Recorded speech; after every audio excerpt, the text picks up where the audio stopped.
We're live, so it is March 16th, 2026, in the Chickasaw County Board of Supervisors room.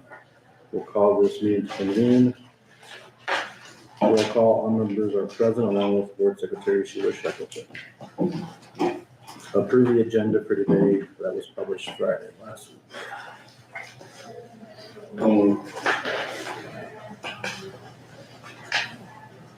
Sorry. Motion by Travis, second by Scott to approve today's agenda. Any discussion? If not, all in favor say aye. Aye. Aye. Anybody opposed? Motion carried. Approve the minutes from March 9th, 2026, which have been Mondays.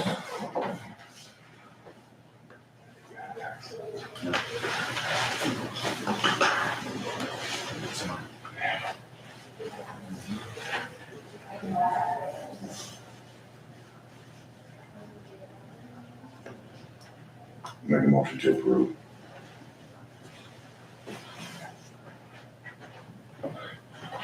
Is there a second? Second. Motion by Steve, second by Travis to approve the minutes from March 9th. Any changes, discussion? If not, all in favor say aye. Aye. Aye. Anybody opposed? Motion carried. Moving to the minutes for March 10th on Tuesday when Denise Ballard was here from IGHCB.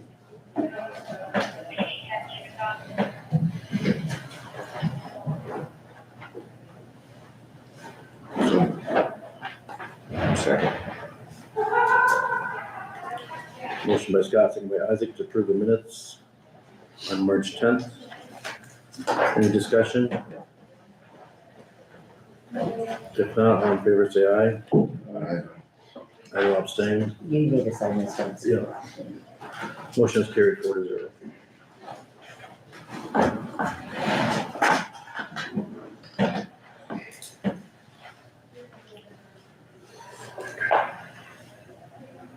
Go down to the approved Class C retail alcohol license application for Plum Creek Golf Course Association. Looks like it's 8 months. So it is Plum Creek Golf Course Association and it's been business. This is the one by Fredericksburg. Oh, there it is. The date effective date would be April 1st of 2026. So you guys name, did you guys get this in? It was, okay. It was in the packet. Any discussion on the Class C retail alcohol license for our approval? Motion to approve. Second. Motion by Travis, second by Isaac to approve the Class C retail alcohol license application for Plum Creek Golf Course. Goes into effect April 1st, 26 for an 8-month extension, or 8-month period. Any discussion? If not, all in favor say aye. Aye. Aye. Anybody opposed? Motion carried.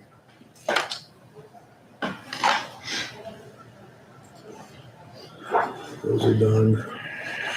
Did you get the?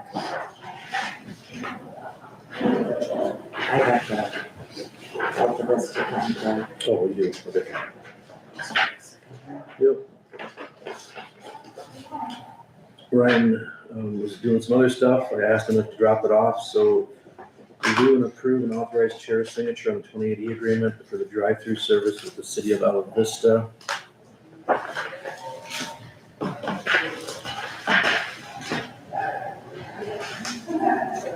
This is for the same rate as the other cities that for drive-through, 1730 times 222 people.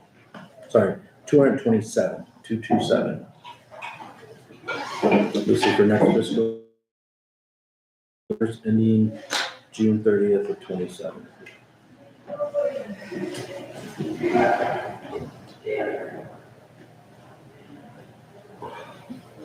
Anybody want to see it?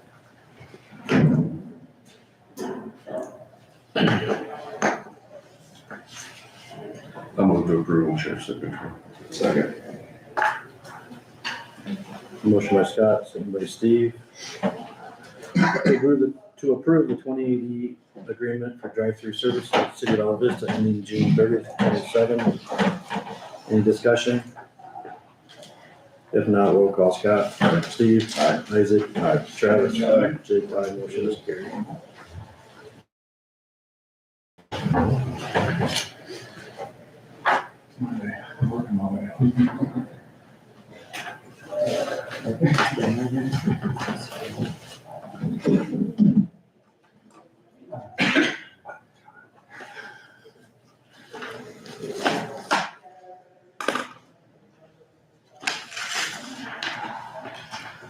Nine oh five, we do have a public request for comment by Terry Johnson.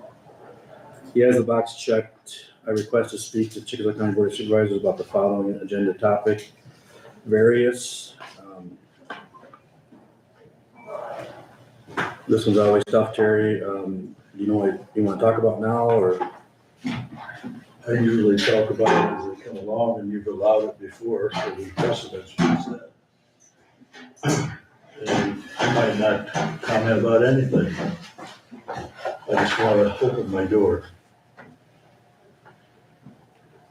It hasn't been a problem before. No, I got it. So just remember 2 minutes. Oh, that's fine. Agreement time, and just ask for permission to speak.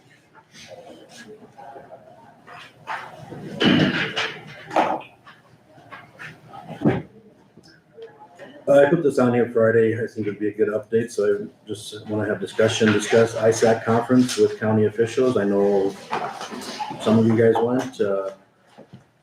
Ray did some 8:30 meeting today with his association, so I'll let Ray talk first, I guess.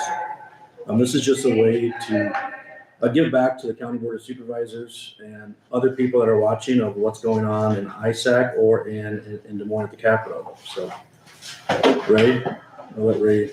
Well,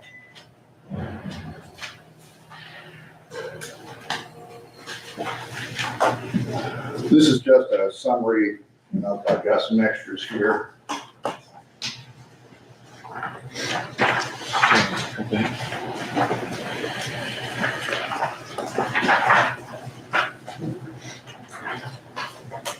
Got 2 extra. So I believe Jeff was there, Ray was there, Travis and Scott, Sheila, I think went, and then the treasurer and the recorder, I was told. So, go ahead, Ray. Well, this is what our association does. We keep track. The first page is the 3 main bills regarding property tax. And what our legislative committee and our executive board, what we have done is just did a quick comparison of the 3. Then at the bottom, our concerns and what our recommendations will be. That's on those 3 bills. The rest of this is a bill tracker for all the quote unquote bills that would affect property tax or our local government, county government and stuff, and what their bill status is, floor manager, and where they're at right now. So if you'd like to go over any of that, you're fine. There was an amendment filed to Senate Study Bill 3001 on Friday, I believe, late Friday. And I have a copy of that. We don't have a summary on this handout. So. Is that the Senate property tax bill? Yes. And it seems like, from all indications, that's the one bill that has the most traction. I asked our lobbyists if there was any legislator supporting the governor's bill. Mhm. And he said, no, not at the present time. There really isn't anybody that is supporting the governor's bill. It's the governor's bill, period. There isn't a legislator that is really sponsoring or co-sponsoring anything. So we did get that. But if you look at, on that bill tracker, if you go to Senate Study Bill 3001, be on the last page. It has actually been renumbered. We don't know what that new number is, but the committee on March 11th recommended approving the bill, and it was being renumbered.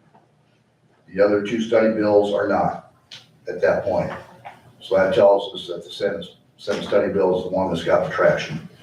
And maybe potentially voted on soon by the whole Senate. And, like I say, we haven't had a chance to really digest the amendment, 3001. So, but it does the one thing it does is, on the homestead, where that bill, provides for an exemption. If you own your home outright and it's 350,000 or less, exempt and kills. And so, but it changes that to, an age tier. Okay, so 65 and 70 and 75. So it does add for a tiering of the age. Our problem is, how are we gonna track that age? The age of each individual ownership. Is that the one too with no debt on your house? Yeah, that's the exemption. So who's gonna find all that information out if your house is Exactly. paid off? Exactly. And then if you co-sign first one and What's that? it's obligated to somebody else. To me, that'd be, So, yeah. yeah. So, yeah, I don't know that there's any one good bill or anything that's really great in here. I did get on there this morning and, looked at, and printed off, here it is. It was interesting. As a lobbyist, if you're a lobbyist, you get to declare where you stand on these bills. And you can go on Iowa legislator and you can get a copy. So that Senate Study Bill 3001, I thought it'd be interesting to see who declared who was in favor and support and who was undecided. There's only 1, 2, 3, 4, 5, 6, 7, 9 declarations of 4. There's 1, 2, 3, 4, 5, 6, 7, 8, 9 declarations against. The rest of these are all undecided, including ISAC and all your governmental entities are all undecided. So I thought that was somewhat interesting. And, so yeah, This 20th is the second funnel week. yeah. Do you know anything about House File 197? 197. The first page, third one down. About Veterans Affairs Commissions. No, So I talked to one of the ISAC lobbyists about that, and I didn't get an answer. To the supervisors that were down there in January, they had talked about, and maybe I was wrong, but my understanding was the $10,000 grant we currently get may possibly be expanded under this bill, depending on how many dollars worth of benefits go to the county. But as I followed this bill a little bit the last couple of weeks, it looks like the $10,000 is possibly on the line, depending on how much work and how much staff and how much benefits we're getting for our veterans in the county. And they could not answer whether the 10,000 was still gonna be a guaranteed number or not, the way this bill was progressing, so. So that bill looks like they just want, it would be like the 10th option to use GS for. No.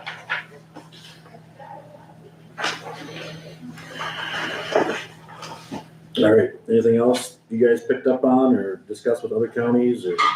I thought it was interesting. I talked to Polk County legislator that I don't know personally, but I have discussed things with him in the past. And his opinion, he would like to see property tax based upon units instead of value. And when he says units, he says, okay, if you own land, that is a unit. And depending on how many acres, it may increase those units. If you own a house, each home would be a unit, but then depending on the size of the home, not the value, but the size of the home, that would increase the units. And then the number of occupants would increase, would have a unit. So I asked him then, okay, so just out of curiosity. So if we have a young family that has 4 kids and they can only afford this big old 2-story that's 2,500 square feet because it's in not the best of shape, they're gonna have a substantial number of units. Yeah. Well, is that fair to that other individual who has maybe a same size home, but it's a single? And that home is worth 250, 300,000. So, well, maybe we'd have to make some adjustments on that. I said, okay, but please help me understand that process and how we would track that. And so I thought that was real interesting. I did reach out to Senator Mike Clemish and Reps Sandy Salmon and Charlie Thompson regarding TIF and how much our county needs it. Got no response from any of them. Yeah. So, Yeah, what you gotta realize is legislators hate TIF. They do not like TIF, period. and that was one of the big reasons we did this wind turbine project, like getting our roads and bridges. Ray, in one of our sessions down there, that we were talking about all of them that are undecided. They basically explained to us that they stay undecided so that the legislators will have to listen. Is basically what they said. Yeah. A lot of times they'll declare undecided because they don't want to take a stance one way or the other, because they don't want to upset the apple cart. Yeah. Create bad attitudes between, maybe that legislator and the entity. But what they said is if they go one way or the other, the legislators will just shut it down right away, Yeah. which I can see that. Any updates on the House File 1050 or the ground storage tank? That has some traction, but with our Supreme Court case, what I thought was interesting with one of the justices asked the question, made the comment, was, are you sure we're in a position where we need to make a decision to remove these from the tax rolls? Or should that be something that should come from the legislature? So I thought that was quite interesting. But that Fuel Iowa is the one that's pushing that tank bill. And it's been in there for several years now. I don't think it's gonna fly. Senator Dawson doesn't think it's gonna fly. Regarding Senate Study Bill 3001, any changes to that? Senator Dawson does not want any changes. We suggested that homestead exemption, and I'm kind of going back here, that it should be income-based and not just flat age and value, but he won't go for that. But as far as the tanks, it's got some traction, but it hasn't gone anywhere right now. And their limitation is 91,000 gallons or less. And see, the tanks that we're in court, we've been in court with is 90,000 gallon tanks. So it's quite interesting that is the gallon capacity that they chose. Does the Senate property tax reform have school districts in there? Or Yes, the only thing that looks like they exclude is data center TIFs. Halfway down. well, data centers are under the high quality jobs training program. They get either 10 or 20 year. Gotcha. Any specific treasurer, recorder, auditors bills to keep more of our local funds and giving it all to the state? Ours passed Yours last is year, so we got ours done. And the recorder side, no movement. No movement, they're trying to, the House is for our fee increase, the Senate is still debating.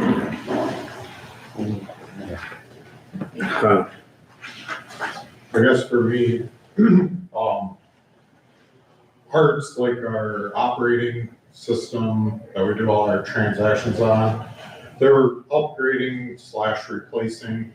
So we're gonna have some training this fall, so we might be closed a couple of half days because it's gonna be like regional in-person training, and then I believe over Martin Luther King holiday next year, the state's gonna basically flip the switch to go from the old one to the new one. So we might be closed, they thought, a day or two before and possibly a day or two after, so, that won't be available, so we'll have to figure out some things there, but we'll probably just stay open and take the paperwork and process it once it's live and running, so.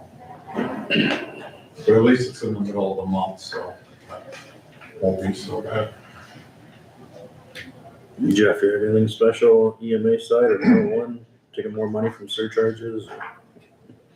I wish I could retract that bill or not take the money they grabbed in the last hour from 911 service boards. They did it once, they could continue to do it again. You know, I want to share the other takeaway that I think need to be aware of is that they're looking at, like the homestead tax credit and disabled veterans homestead tax credit and a couple others, converting those to an exemption. Right now, your tax credit, your homestead and the disabled veterans homestead tax credit is backfilled by the state. If that goes to an exemption, you lose that backfill. So what will happen is, if they're guaranteeing your previous year's tax askings plus 2%, or whatever growth they decide, that exemption loss, the loss in that homestead tax credit backfill, is going to get pushed on to the remaining taxable value. Okay? So you have that shift in that tax burden.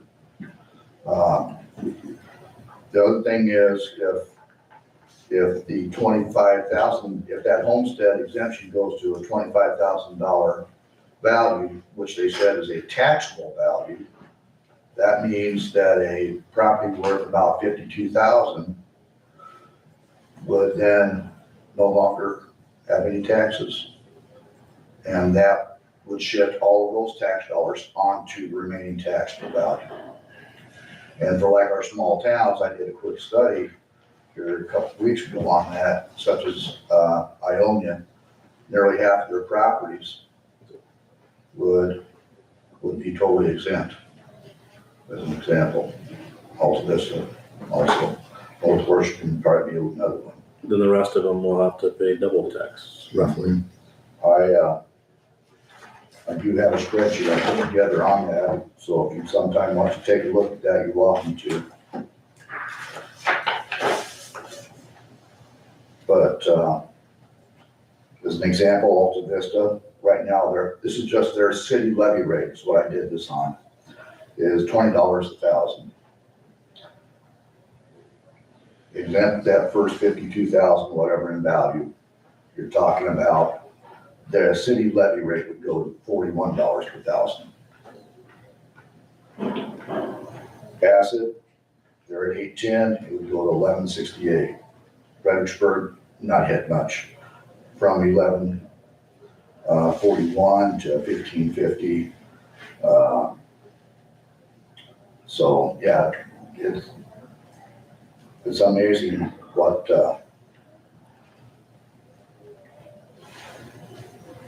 So if they do that and they do the 65 plus with no mortgage, just look at all the less tax base yeah, in those it cities. just shifts it, you know, you're gonna be shifting all those tax dollars to the remaining taxable value. And so where's the real tax savings? It isn't, it shifts it and it increases. It will, and that's what I've heard, should have Yeah. just said it, it's gonna hurt the younger people. So Yeah. anybody that owns property at the age of 0 to 64, they're gonna go someplace where they have the services or they have the quote entertainment. Yeah. Because what keeps them in rural Iowa? So we'll have to see what they do the next 2-3 months.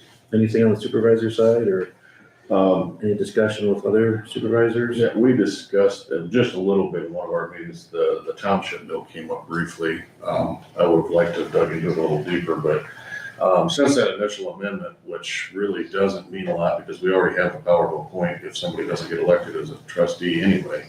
And I think that's why the traction has been lost on the bill is I don't think anything's gonna happen with it this year. It just looks like it's gonna stay the way it is. My concern was, I've had a lot of phone calls from fire chiefs worried about their township budgets, and I wanted to make them aware of that, so. The other thing with the public health bill, doesn't look like that's getting much traction. It's not even introduced by HHS. It was brought up by somebody else. The other thing, we did have one of our sessions with our ISAC attorneys and one of our former ISAC attorneys now back at Drake, which was a good discussion on home rule, Dillon's rule, the number of deputies and how that is handled as far as who makes the decision, when the decision can be made and things like that. And then, I know we talked about this quite a few months ago, but we'd all seen that the ICN was on the list of legislative bills.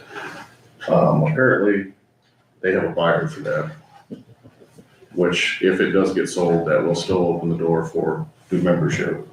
And ISAC and the tech team is still looking and trying to utilize that in all 99 counties.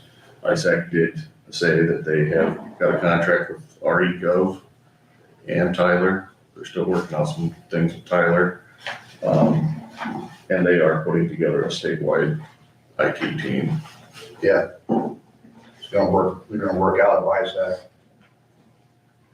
So there'll be more of the support team for They're potential. gonna, they'd have, I think they're talking about 2 individuals for Tyler out of ISAC, working out of ISAC office.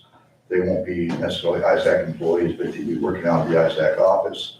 And those 2 individuals will be assigned strictly for Iowa. And as you can imagine, after I said all that, ISAC dues are gonna go up. Yeah.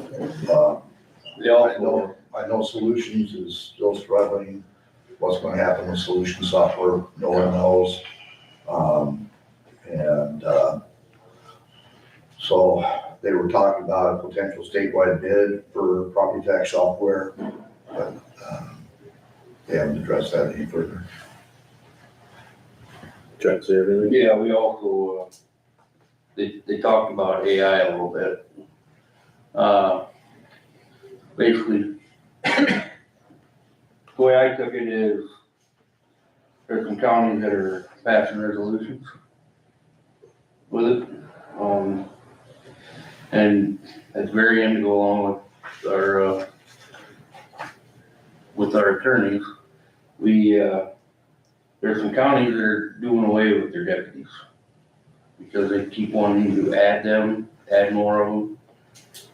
They're basically going to assistants and clerks. That is on the agenda for later. Yep. All right, anything else at the ISAC spring conference? I sat in on one of the IT discussions, expecting to hear a speech from Joel Rowan about this team, and it wasn't. Wow. It was something completely different, but ADA compliant website. I've been getting some emails. Yeah, and I've been after Yeah. Neapolitan too, and they're telling me that they got some updates coming, but with our county being less than 50,000, I think we have an extra year. And Schneider does have that. We have an individual that takes care of that. So are they looking at more the ability to speak into a computer or So what kind like of we talked EDA? about screen reader Screen stuff, reader. where it could read it to you, larger pictures and words. Like the election results, stuff like that, it can't be PDFs and all that, but if it does come out in a PDF, then you can put it into your archive file. And there's ways to do it with the software that you already have, but really litigation is the only enforcement at this point, so there are grants available to help get updated, but like you said, Neapolitan. Is that a statewide issue or nationwide? You talk about Iowa, Just- but I'm guessing that's, nationwide. So it'll be any publication or just our website? Do you I guys was- know? I was under, my understanding is the website. The That's- website. That's what this discussion was about, was just the website, so. Should we continue to bet on that?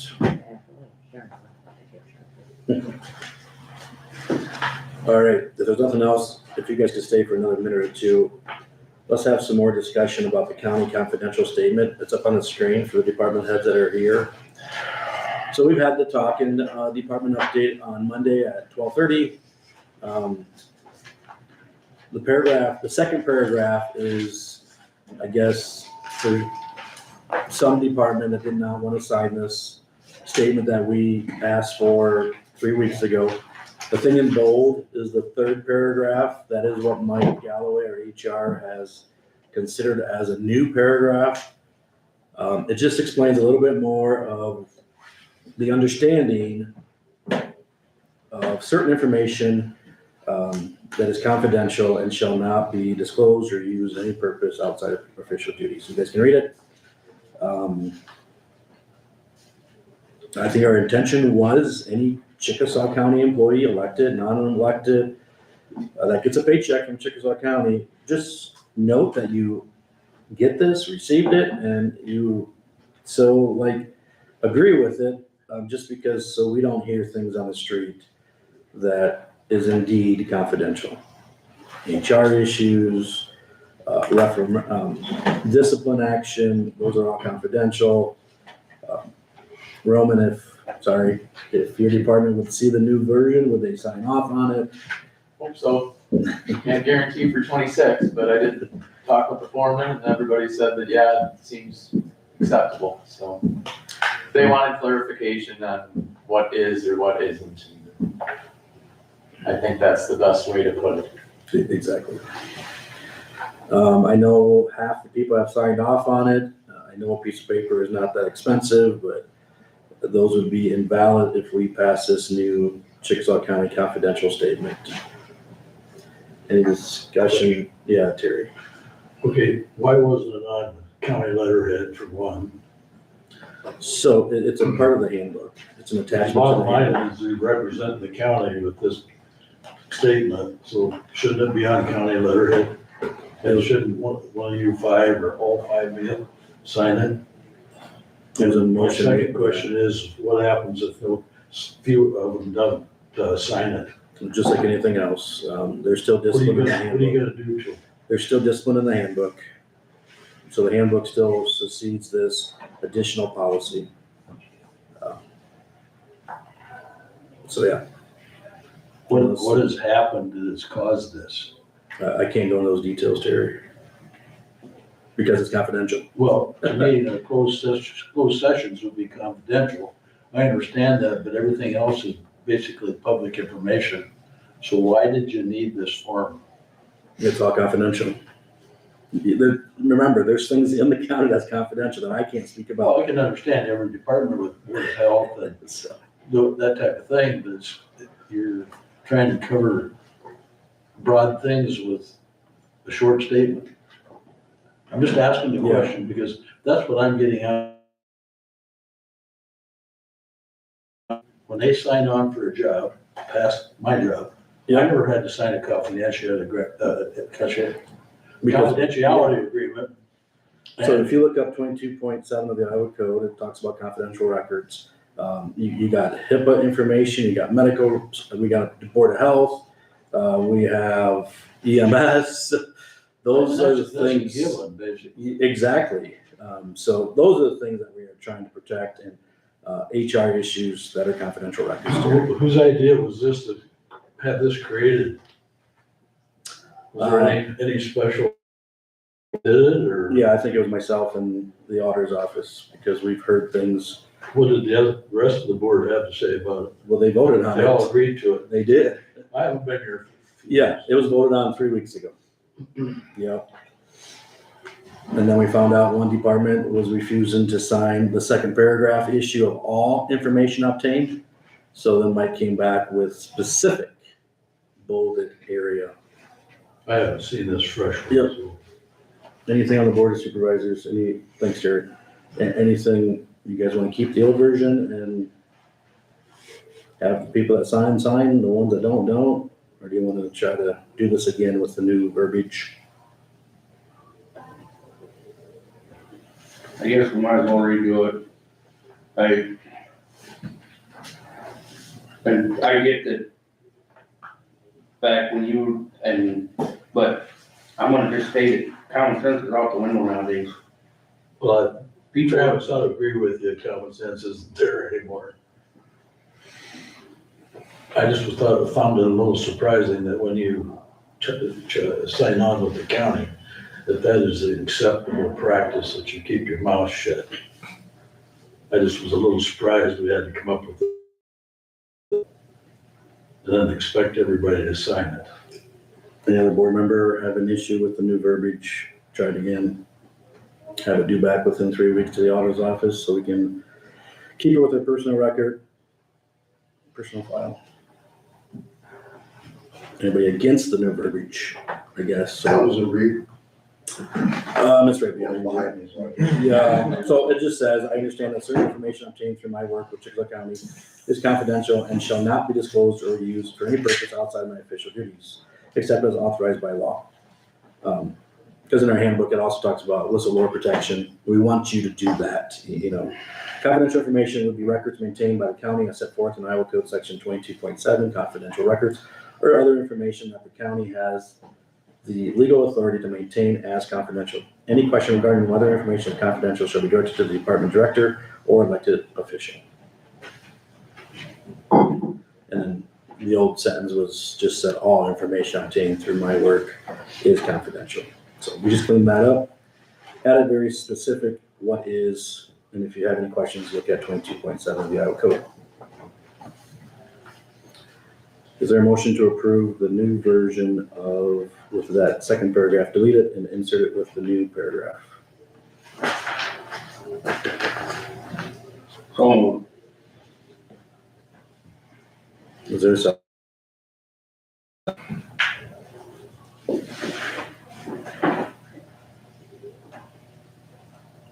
Second. Motion by Travis, second by Isaac. Just give us a deadline so Sheila knows. 3 weeks, 2 weeks, as soon as possible. I don't know what you guys want to say. yeah, 2 weeks. 2 weeks. Return within 2 weeks, please, to the auditor's office so they can file them correctly.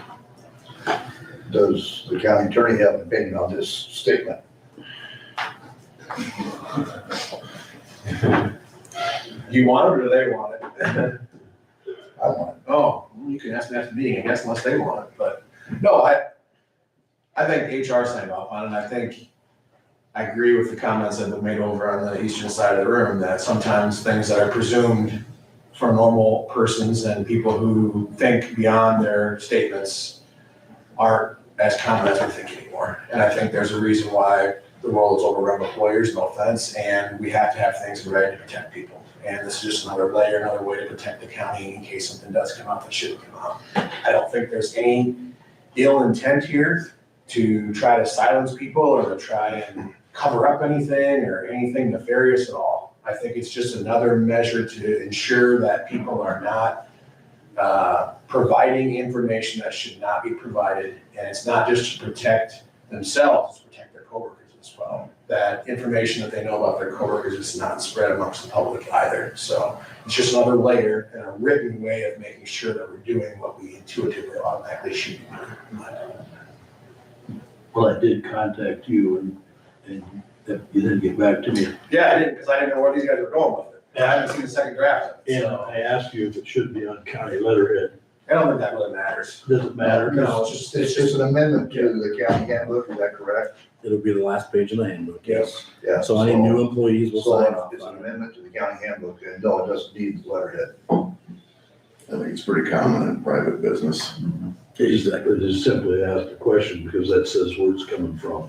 I think if nothing else, it's a good reminder, because we have confidential driving records, they're all confidential in my office, so. Every office It's a does. good, it's a good reminder, I think, for the employees and everyone. I guess my question is, what are the consequences if an employee refuses to sign? just like the handbook, right? They can refuse the handbook too. Maybe that wasn't a good hire then. You know what I mean? To me, you should acknowledge it, that you got it, number one, and number two, that you understand it. Because then it falls in the disciplinary actions of all the stuff that's in the handbook.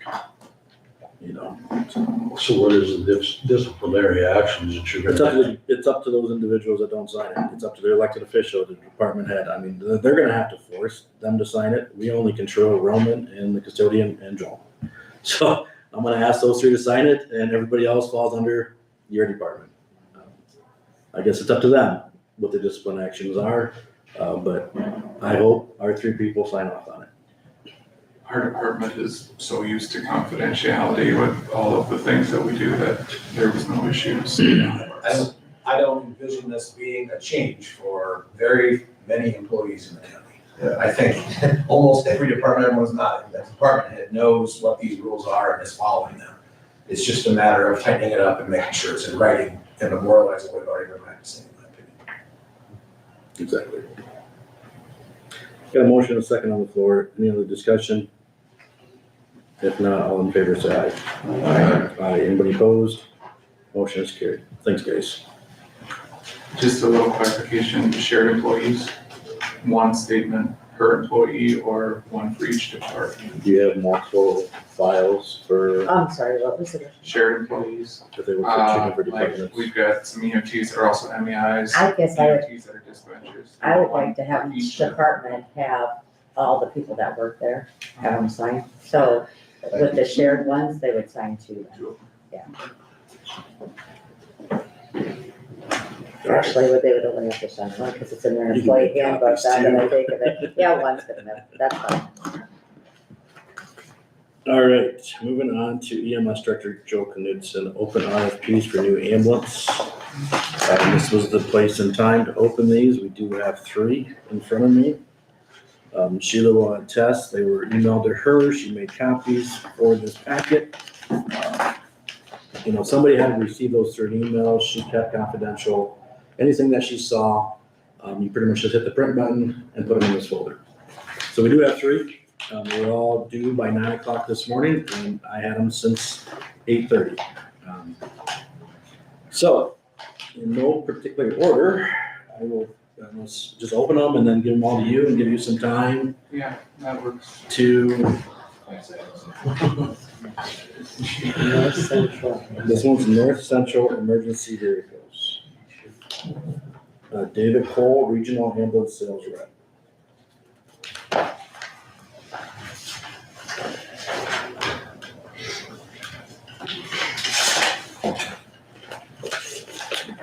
Is there a cover sheet or anything? They have a cover sheet.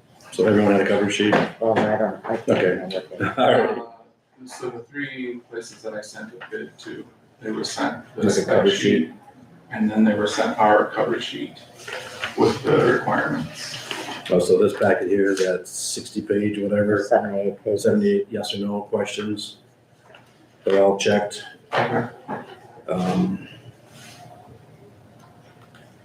You can read a list right here with what's on it. Yeah, I'll let Joe look at all these, but I just take the top sheet with the number on it, I think.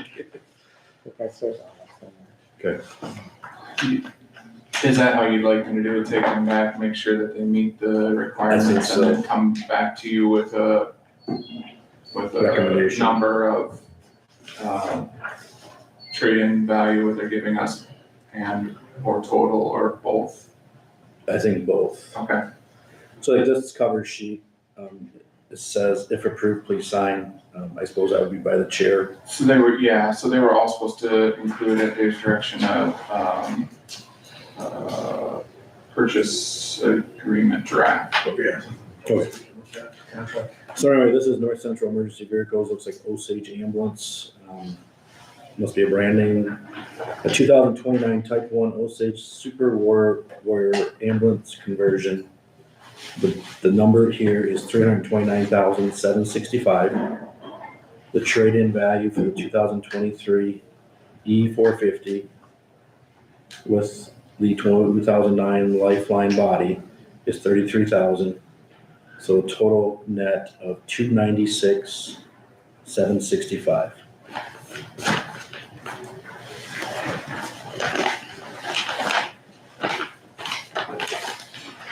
And I remind you, this is not the chassis though, right? Correct. No chassis.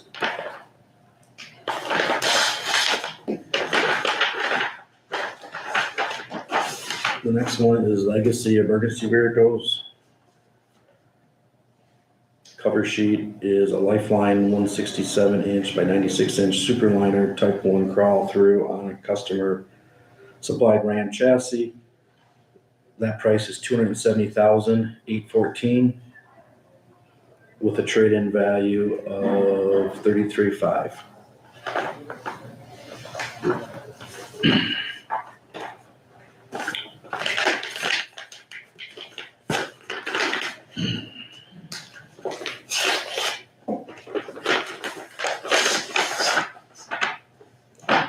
This one is from Paul Wright at Field Fire. Is that what it is? Felt Fire. Looks like they must be out of Carroll, Iowa.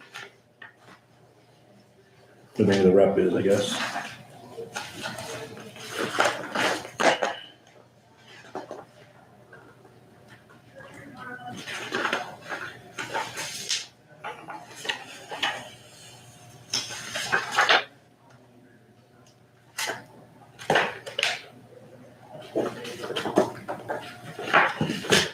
Must be that one.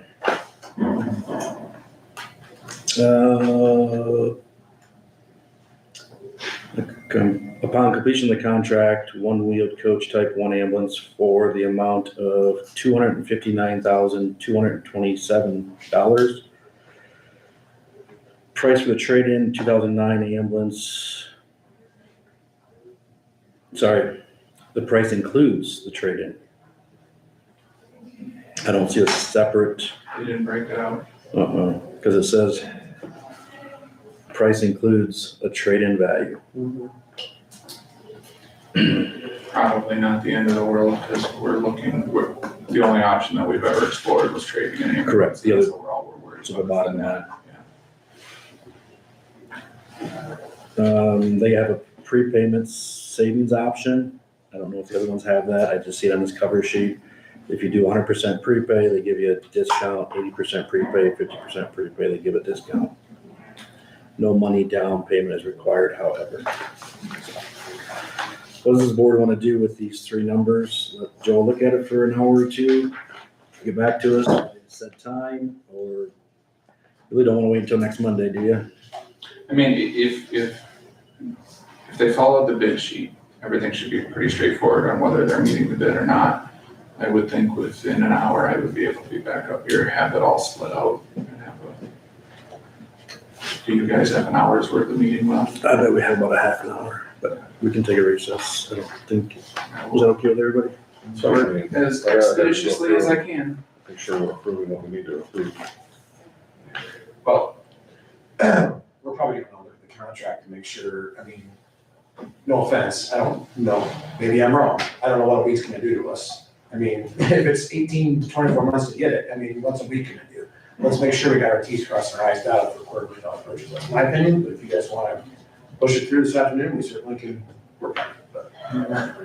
Is there any reason what a week No, Would you no. or a special meeting Sorry, tomorrow? unless you're unavailable next Monday, but I mean, if you're gonna recommend 1 to 3, I mean. No, I think that would be fine to, I think that would be. Because to me, I would hope all three of them are good for at least 7 days. I would hope they would stipulate something in there if they weren't, but, Yeah, I can't imagine it's a take it by the day to day. Probably took him 7 days to put it all Right, together. I guess as well, so I just wanna make sure we're crossing the T's and dotting the I's on something like this. That's my opinion, but- and you want to review the purchase. I would, yeah, I mean, if you make a recommendation, you can let me know within the week or today or whatever, shoot me over what you got or scan it all in, send it to me, your recommendation, I'll look it over, if I think the recommendation looks good on my end, then recommend to these guys and I can vote. As far as I'm concerned. Yeah, I will start working on that and we'll go from there. Unless you want our special meeting, it doesn't, we can be available, right? Or if we want to do it Tuesday, Wednesday, if that That would be fine as well.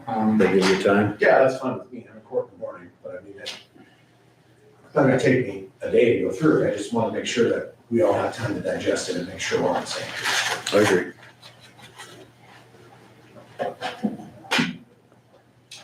So we might do a special meeting, just It's let me know. fine. Yep. I'll have this done and gone through within an hour or so, and then you guys can decide when you look at the contracts. Thanks, Joel. Yeah, thanks. So yeah, no action on possible approval today, anyway. Thanks, Joel. Moving on down to the engineer, good morning, Roman. Discuss resolution 3/16/2616 of Roman Margot with possible action. So this resolution would allow us to place a max 90-day embargo on any road in the county that we feel is needed without approaching the board each time. It would save, well, damage to our pavements as well as for the sake of time, get the signs out there once we do have them. Like I said, this would allow quicker postings to present for the damage. It all started with, I sent you guys an image of the damage that occurred on T76 west of Durham within the matter of days, due to frost heaving, freeze thaw, heavy loads and poor existing pavement condition. In this resolution, I have recommended 5 ton per axle as the limit. Some counties go lower, some go higher. I've seen as low as 3 ton gross weight. Personally, I don't believe embargoes are that effective because they're typically ignored and under-enforced. Ultimately, though, the decision lies with the board. Keep in mind that anybody that doesn't adhere to them would go onto another one of our roadways, possibly causing damage to that. Kind of a tough situation. We got pavements that need to be replaced. We're trying our best with, hopefully TIF persists. Our already strapped local and farm to market budgets. We do projects when we have the money to do them. That's pretty much how it goes. So this would be a tool. Like I said, I'm kind of on the fence of the effectiveness of embargoes.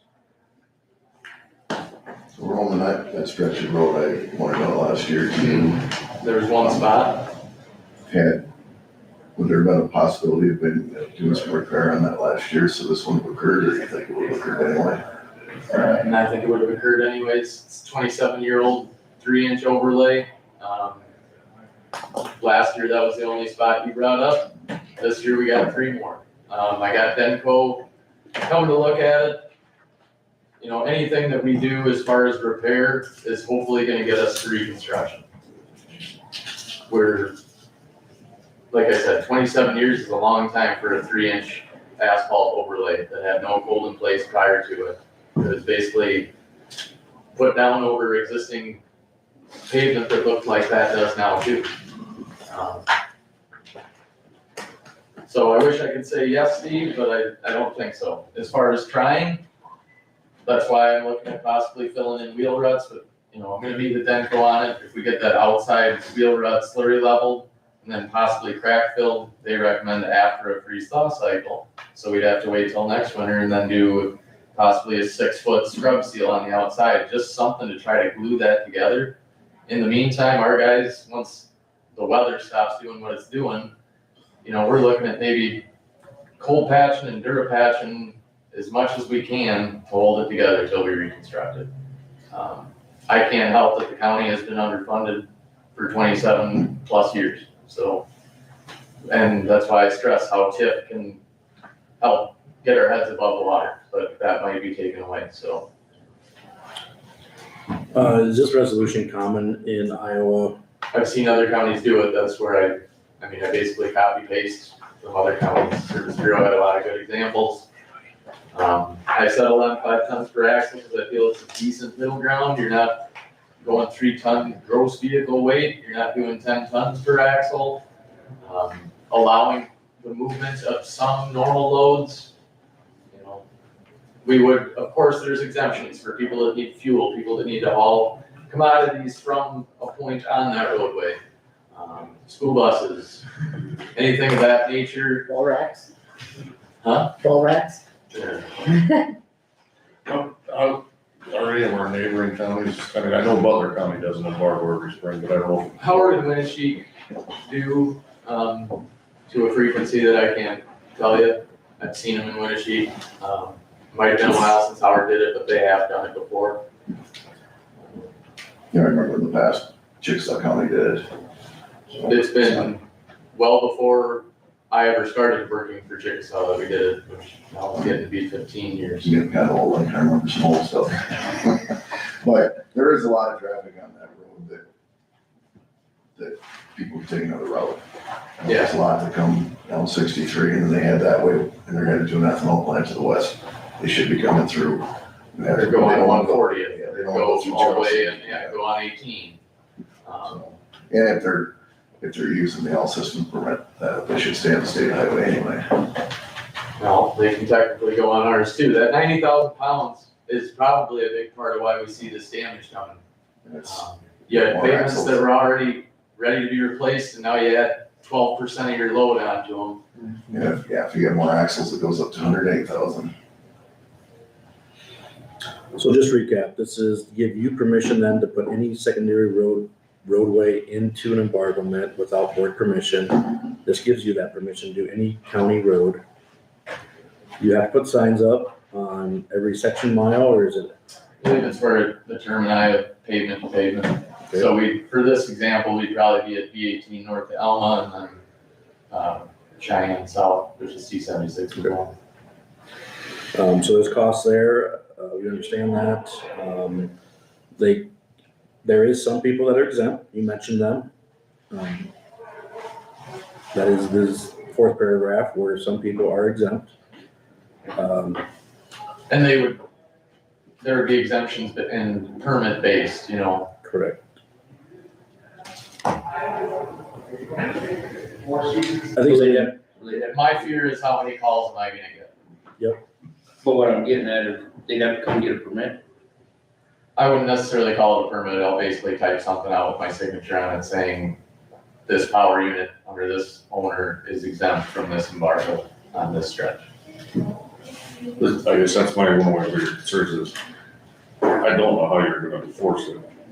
Cause I know I've worked down in the Butler County one and it's very south on Red Forest. If you have a fully loaded semi, I can guarantee you it's over 5 ton per axle.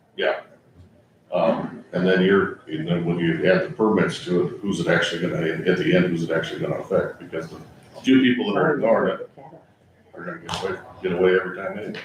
And that's where my opinion stems from. I don't know the effectiveness, but we never will know the outcome based off of whether we do it or not. You're not gonna know what didn't happen, how many vehicles didn't take the road from doing it. I think you'll drastically reduce the heavy loads on that road there. Some probably will do it anyway, but you'll drastically reduce it. Yep, maybe Bruning's quarry is right there, they might have to find a different route, use the southern pavement, use gravels. I'll just read the paragraph that brought up some of those concerns, that the county engineer may grant permits of exemption upon a showing that there is a need to move to market farm produce of a type subject to rapid spoilage, loss of value, or to move any farm feeds or fuel for home eating purposes. Did you copy that language on it anywhere? I mean, does it talk about livestock at all? Does it need to talk about livestock? Implements of husbandry are excluded, livestock, to me, That would be on your market farm produce. wouldn't it? yeah, I can call it. Market farm Value produce. to move any farm feeds or fuel for home, I mean, I I- can add livestock, but But they agree it's a market farm produce. yeah.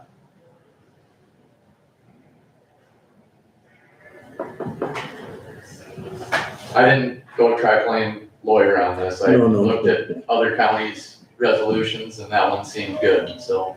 You just know if we do this, it's somebody's gonna get a lot of phone calls. Yeah, me and Steve. Or depending on whose district it is. That's why I'm apprehensive about doing it. Correct.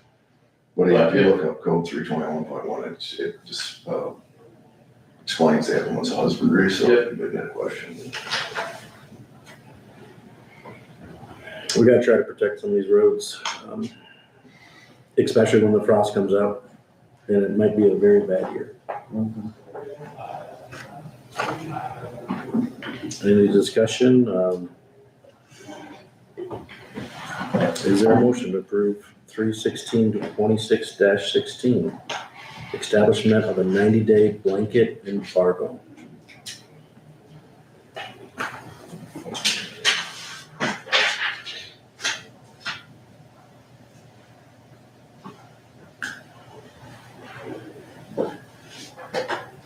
I'll make that motion.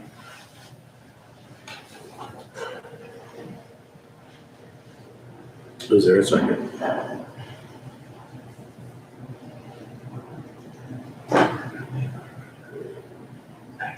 I'll second it. Any more discussion? I'm just gonna state I don't like it, but we gotta protect our roads. I'll resonate that opinion. We live in a rural county and an ag community. We all understand this, but to me, I think we gotta protect our roads for safety and the travel of all other people also. And it's, I was watching it last week and it did deteriorate fast. The one spot that you guys got a picture of, Ryan called me, I met him up there, and in the time that I went from here to there, the neighbor to the west said there's one up there, and that happened literally in the last 48 hours. So, there's a multitude of reasons why it happened. But the main factor why it happened then was the freeze thaw. Wouldn't have happened if the pavement was new, but we didn't have money for that. We've been putting it into other roads that did it, so. This one wasn't even in our 5-year plan, to be honest with you. Just gonna So now I'm really hoping TIF persists, because that's our only option unless we're moving another road out to move that one in.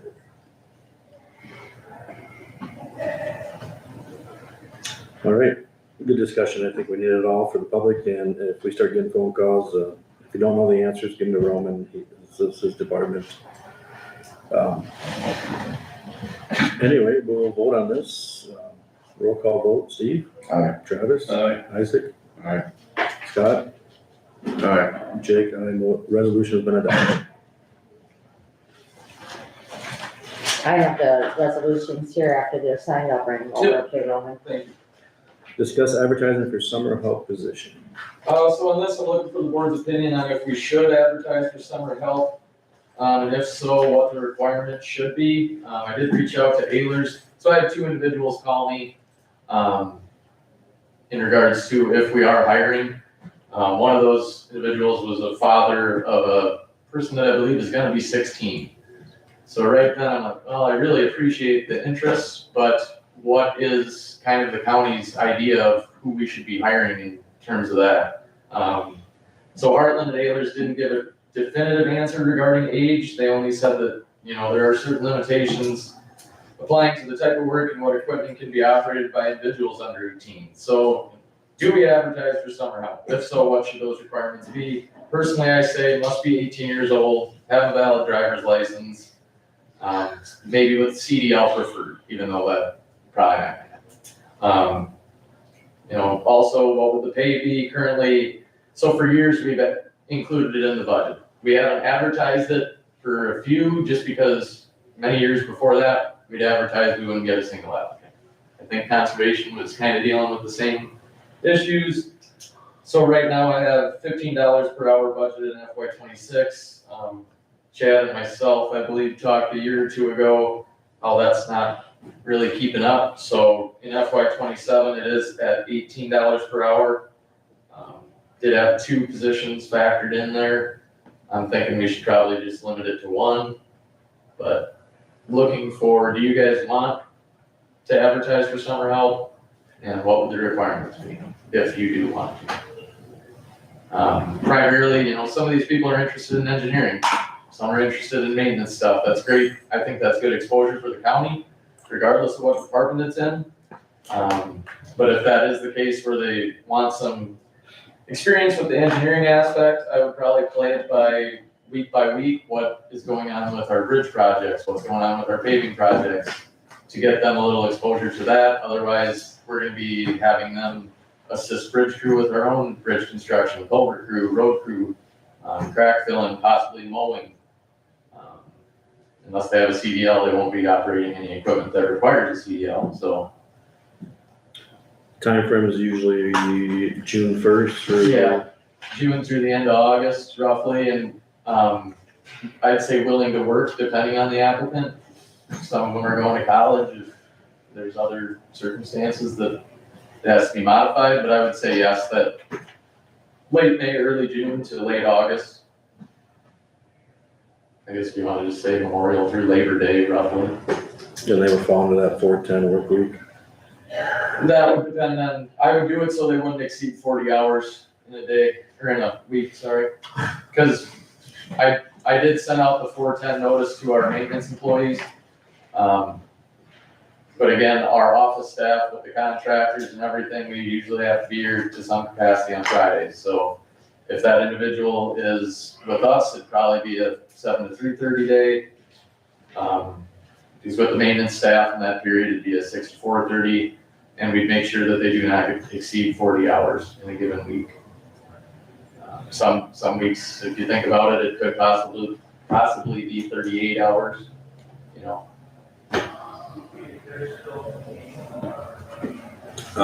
You have not had this position probably for 3 years? Oh, it's been longer than that. I'm trying to remember our last summer helpers. It's probably been more like 6 or 7. All of that. Because I know we advertised, nobody applied. There were a few years that, I don't think we've advertised since I became engineer, but I know there were a few years before I became, we did try and kind of became, what's the point? But now I feel it's kind of nice having these individuals calling, but I know the one isn't 18 and I'm not sure if the other one is quite 18 yet, fortunately. That's why I'm asking your guys' opinion, because I feel it's a board decision. There you go, yeah. Chad, when you had summer help, how low was the stipulation? We were always at that 18, just because we wanted them to be able to drive potentially vehicles and mowers and stuff like that, so. That's what I thought was weird, that Heartland didn't have any input on that. Well, I don't know, I'm pretty sure you're not supposed to even operate a weed eater unless you're 18, if you're working for anybody outside of your family. Yeah. Yeah, there's some pretty heavy labor laws in there. That's why if you guys are okay with doing it, I'm still on the 18 and over valid driver's license as a minimum. That's where I'm at, yeah. Do we want to do it? Correct. No? We can always use the extra help. It's whether we're crack filling or the guys are out blading and we need to keep up mowing. And if we got an individual that we can trust and feel confident is gonna operate that's, yes, they'll spend a lot of time mowing. So I got a question here, since we got another department in the room, is it in your budget? Is it in Chad's budget? I do not have it in my budget, no.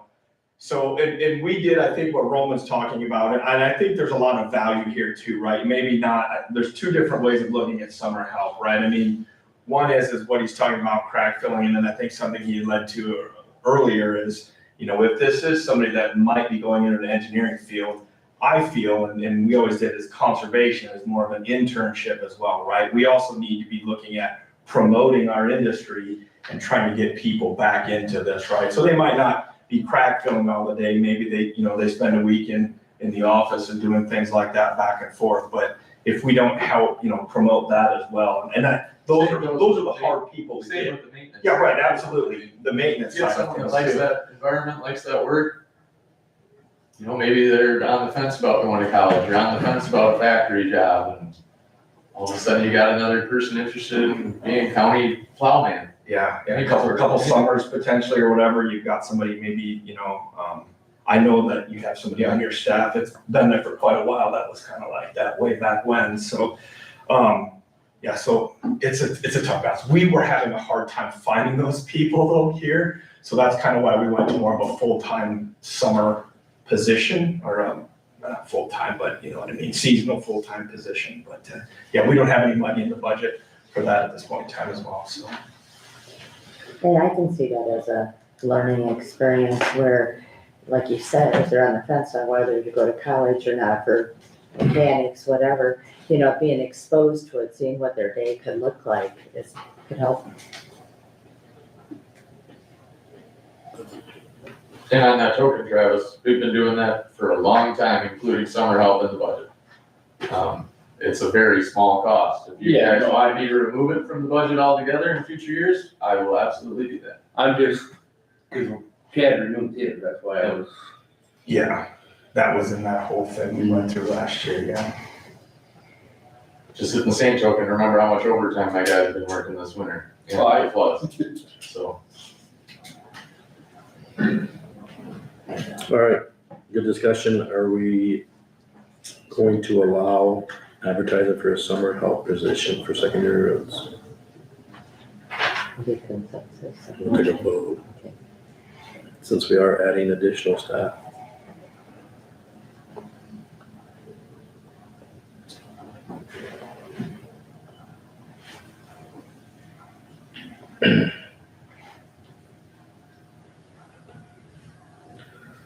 Discuss advertising for summer help position. Is there a motion to allow? I'll make that motion. Motion by Steve, is there a second?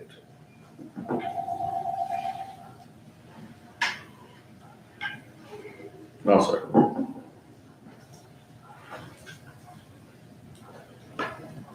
Motion by Steve, second by Scott, to allow engineer Roman Munson to advertise for summer help position.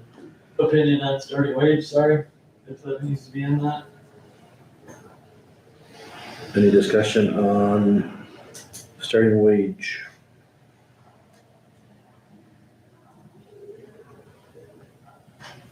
Does anybody know how much McDonald's pays? Yeah, Just curious. I think you got to be at 18. Yeah, or Yeah, like bring on the deal, or after that, you know, but it's $15. Just not. In your discretion within your budget, or do you want them to set that? Or they want them to just you the discretion to determine based upon your candidate, you might be a candidate who says, all they wanna do is something lower for 30 hours a week, and I get paid X, where someone might say, hey, I'm interested in going there, I'm in my sophomore year of college, and I'm planning on switching to an engineer, or going for advanced degrees, that's what I want to come in and get some experience for the summer in your office. Well, within the budget right now, well, I don't, up to you guys, if you want to do it within my budget. I'm probably around that $18 an hour. That's what I budgeted for this current year. I think we usually set it because we always set it with what Chad's department was. And we kept them the same when we had somewhere up. Yeah, when we were at 15, but again, I just know what my kids are making on summer jobs, and yeah, 15 don't cut it anymore. I'm sorry to say that, but I heard they gave $20 for rock that, this one did it this year. did he? Yeah, so I would say. Do you it's wanna probably at least amend your motion, Steve, for 18? I would do that. Scott, you okay with that? yeah. So your age requirement? 18. 18, I think that was the Consensus on that, consensus. 18 and driver's license required. And you're just looking for one? It takes two, but I'll probably just try for one. And I mean, unless we get a whole pool of applicants, but I would say for this year, let's go with one. We've got,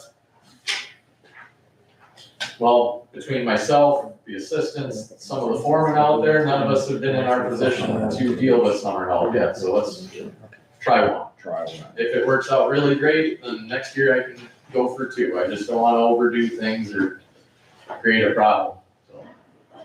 So recap Steve's motion, second by Scott, to advertise for summer help for secondary roads at $18 an hour one position, 18 age, US driver's license.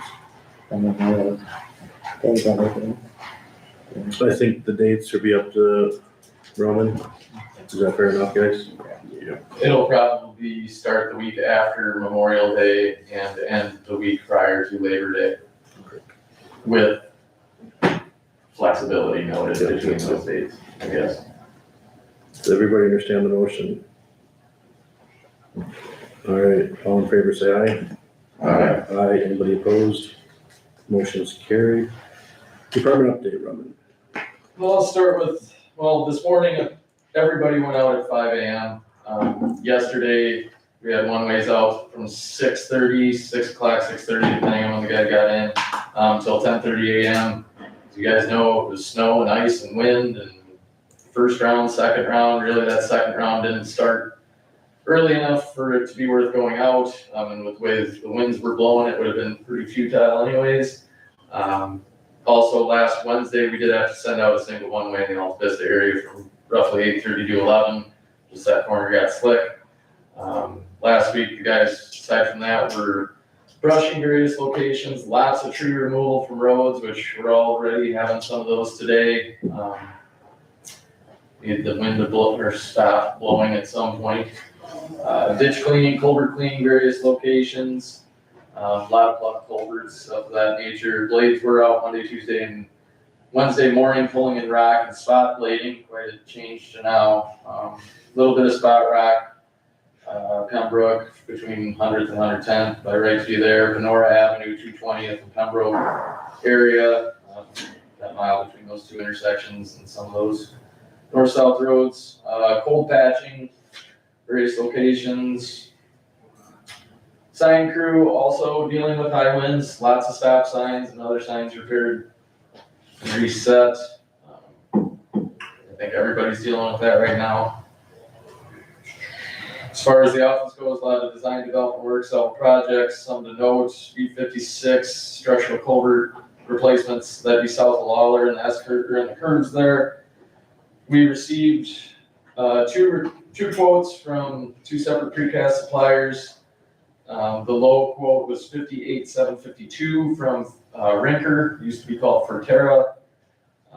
Just to be safe, we did send out a RFQ to a cast in place contractor, and that came back at $99,500. So approved the quote with Rinker, sent out RFQs for a crane, got some in already, pretty happy with them. I'm not gonna disclose it because we're still waiting on a few other ones. See, 4F correspondence, Jake did submit, with the, to the DOT, but then they're working with the feds in regards to 4F, which would be the Ackerson Easterly wildlife area. That is one of the bridges that we're hoping to get that grant someday. We will have to acquire some right of way, about 0.6 acres. We're doing this to basically construct wing dikes to protect the proposed structure in the roadway. There already is kind of a wing dike on the northwest that's being utilized as a parking lot.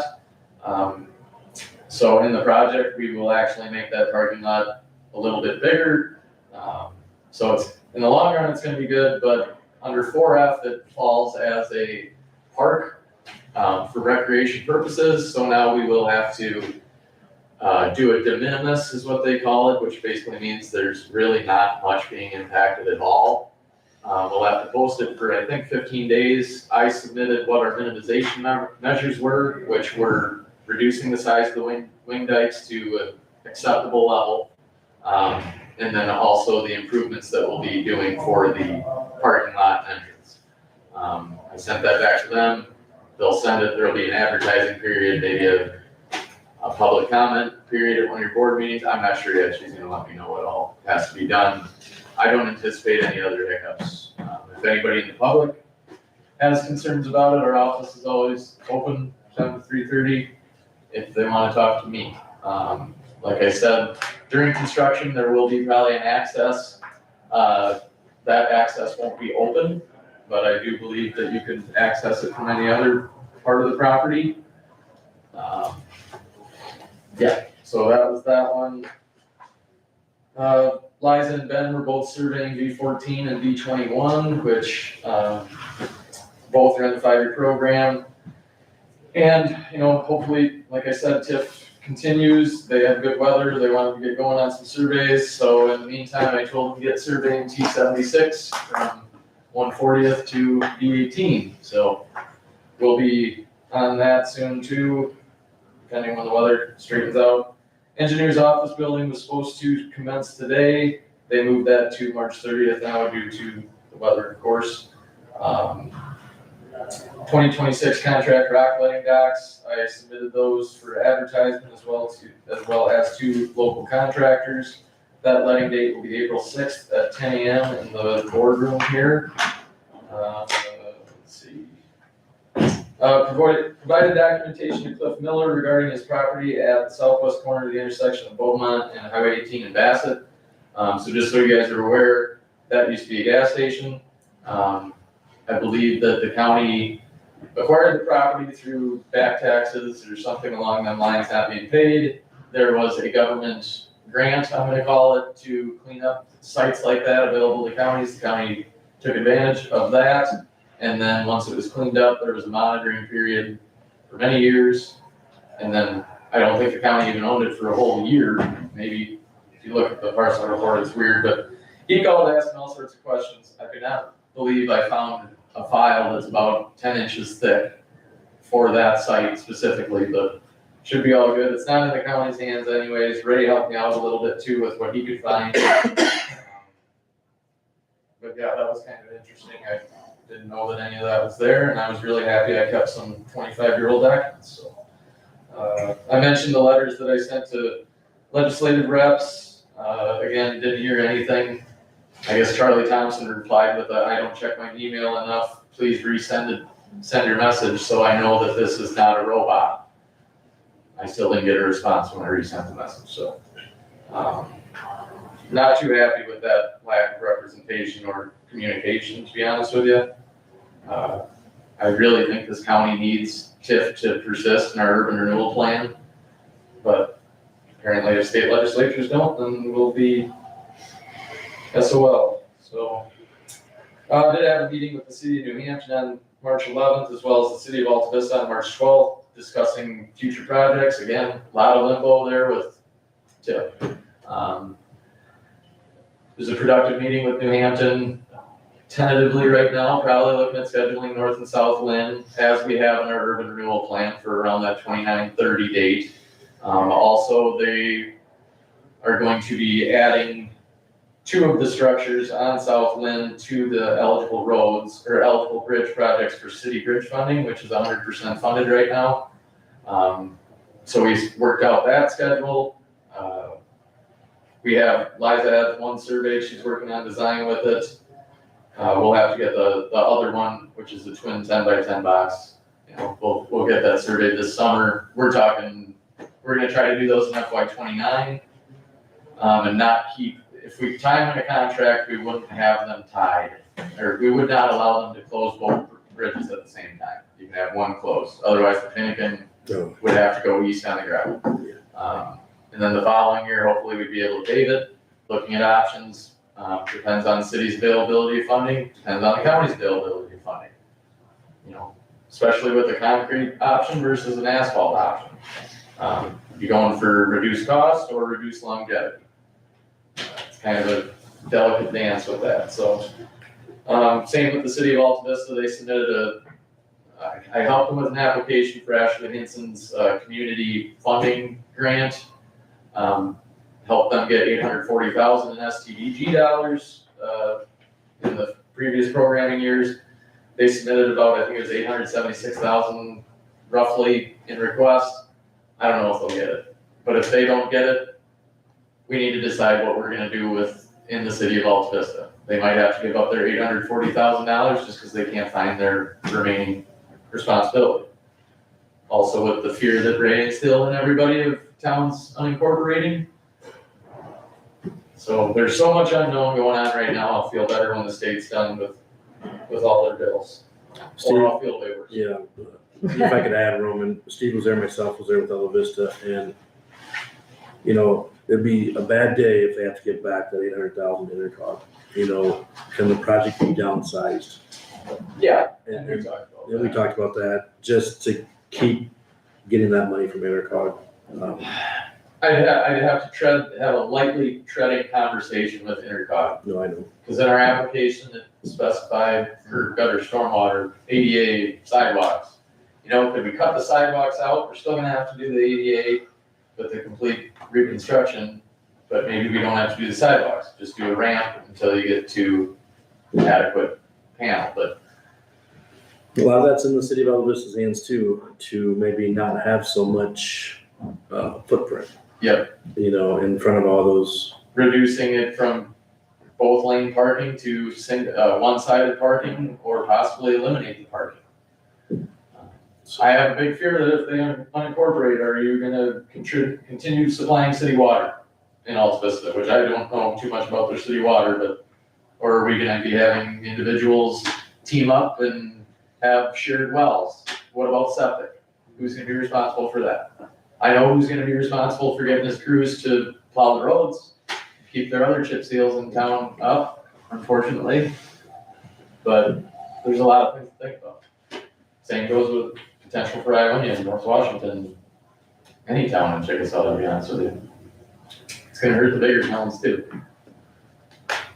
Nope, I thought it was nice, it's conversation and trying to keep those projects going. So we will probably have one with Nashua here, at some point. Just because those are the ones that we see projects on the horizon. I did submit an STBG grant application to Intercog for V21, which would be from the Bremer line to Highway 346. 2 reasons for submitting that one: it needs it, and it's not in the New Hampton School District. So we talked about the wind turbines potentially helping fund those road projects. So I'm looking for things outside the New Hampton School District to get done with other funds. So the way I submitted it was option 1, concrete overlay. You can only request 80% max. Federal funding can only be 80% on STBG. So I estimated 2.845 million. 80% of that is 2.276 million. I did write in an alternative, which I don't think has been done, but I asked if I could do it, and they said yes. Alternatively would be a cold in place, similar to what we're doing on B22, 4 inches of cold in place recycling with 3 inches of HMA over it. So again, 80%, I had a total cost of 1.46 million. Estimated, 80% STBG request was 1.168 million. Now keep in mind, there's only 2.85 million allocated each year for the STBG grant, as well as the transportation alternatives grant, which is vastly small. We meet this Thursday. Intercog is, I don't know how the other RTAs do it, but Intercog is very good. We look at your historical allocation and try to keep it fair that way. We haven't had one since V56, which we'll be letting next January. We've kind of fallen into that cycle of about every 3 to 4 years you get the project, but it depends on who submits what. I'll find out more Thursday. I will say if we don't get it this year for some reason, we'll probably get it next year, but it also comes down to if 4 counties need it and there's only 2.85, let's say, it's probably more like 2.5, and you all need $2 million and you need the projects now, are you okay with everybody getting $500,000? Can FM pay for the rest? Can our local budget pay for the rest? So I'm gonna try to get 80% of one of those options, or think hard about other ways to fund it, so. The week prior, more of the same, except snow removal was not part of it. Of course, cold patching, brushing crews were out, brushing tractors were out, blades were out, spot rocking.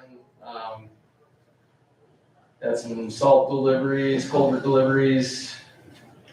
New belly dump trailer was delivered to the shop. I don't know if you guys have seen it. Looks like a really good piece of equipment. So the guys are outfitted, getting switches put in to our East Kenworth to be able to get that going here when the time comes.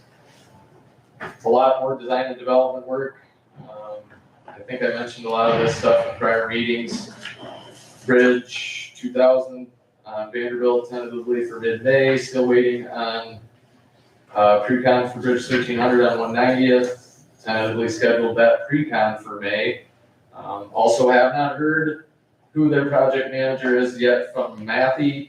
They didn't want to schedule a pre-con until they knew that, so anybody listening, anybody wondering, we don't know when B22 will be done. After the pre-con, I'm thinking I will send a letter out to everybody on B22 in Alta Vista as well as east of 63, letting them know kind of what's coming, and they can sign up for an email. I know Winnebago County did this, and I don't know why I was on the email, but I was, because I didn't live on the road, but it was kind of nice to see where the progression was on a daily basis or every other day, depending on the work. So I'm gonna try to do that this year. We'll see how well it goes. Other than that, working on the fiber program. I had a NEPA decision-making and defensible project delivery training in Ames, which was awesome. Not true. We do have trial scheduled for the guys on April 16th. It'll be for all employees in secondary roads. All right, any other questions for department updates? If not, I did ask him, Roman, to stay for the conduct annual employment performance evaluation like his contract states. If you want to share some stuff, I think we pretty much know what you've been up to. I have to share it every 2 weeks, but I guess since I became, I first, like Joel mentioned in his, can't do it without your staff, so kudos to the people in the office with me, the foreman, all the guys in the crews. Everything we do comes down to who's actually doing the labor, whether it be mentally or physically, and everybody involved, I thank them for what they do. So I guess since I started, we've been dealing with wind turbines and urban renewal projects on top of the normal things that we always deal with. We now we can build 70-foot single span bridges when we used to be placing twin box culverts. We're gonna keep expanding any way we can, looking to save costs, do it ourselves. I mean, like I said, I'm trying for every grant under the sun, whether you get them or not, so. Yeah, and I'll add if I could, I mean, you've helped out a lot of the cities. Yeah. I mean, and your staff is well deserved, and I think you're fully staffed. Is this the second year of your second year contract, or is it the first? Second year of my what? Because isn't your contract always 2 years? I think we have 3. 3. Yeah. Okay. I don't look back. The next step then is to discuss the wages, is pretty much all I think you would want to discuss. I mean, everything's open for discussion, but we usually don't change nothing. I put a budgeted increase of 4% per your guys' guidance. I guess I'm open to your thoughts on that, but that's what I put in the FY27 budget. I feel it's fair, it matches the union guys. I've always said keep the salary increases with the union, just so you don't have dissent one way or the other through a given year. Not from me, but people that are union versus non-union. Sometimes there's a both. Yeah, anything else? I mean, hopefully we made a good decision to move you out to the main office. Be with your staff in a new building this calendar year, I hope. I think you're doing a great job. Thank you. You're even getting my stickers on your vehicles you buy. Did you get the one on? You did. I told Ben get it on right now. So, anything else for Roman? Short and sweet performance evaluation is required per his contract. You come in anytime and give me a daily evaluation if you want. So. Like I said, we're trying to get everything done with the money we got, and we're trying to find new money all the time. But it doesn't help when, say, the feds say it's a rural grant. You applied with 7 other rural counties, and they give it to an interchange in Cedar Rapids. So I can't help that. If there's no other questions, I would say that's done, and then at some point in the next month or two, we'll work on your contract. I think this is maybe our final year. I think it is. Without having to do a full contract. So I think it is the third year. That's right. So, any other questions? If not, thank you. Thank you all. Yeah, section sign ahead. Roll call. Yep, thank you. Moving down to budget work session, all budgets may be discussed. We didn't have this on for last week or last couple of weeks. Some of the stuff we need to talk about though to get finalized is the health insurance. You guys all met with Denise on Tuesday. I have my book here, but, so I think the thing we need to decide, you guys saw the current rate, the current plan is only funding the PSF 17% roughly. I did ask her to do the 3%, the 4%, 5% on budgets. You guys saw the difference of PSF funding, what that would do at the end of June 30th and 27, based on the average claims. So I guess to get the paperwork ready for them to send back to us for approval with the dental and the life and the health, what do you guys want to vote on for percent? Denise's recommendation was 4%. I think that's probably where we need to be. So that would leave about an estimated reserve of 194 roughly, 194,000 on the PSF. And that is about a 19.41% exposure on all people that have health insurance in Chickasaw County. She recommended 20%, that's just short of 20%. Yeah. I think that was the only thing that was missing on the renewal. I think everything else was smoothly went through. Good. Okay. So is there a motion then to tell IGHCP to get the documents ready for the 4% alternate plan, which means a 4% in our budgets that we will increase family and single by a total of 4%, not the 6% that we, and I guess that's also a discussion. Do you want the auditor to go back then and have all department heads go back and decrease it then from a 6 to a 4, or just leave that little bit in there for next year? We left it in last year. We did. Heard anything. But I'd make a motion to go with 4%.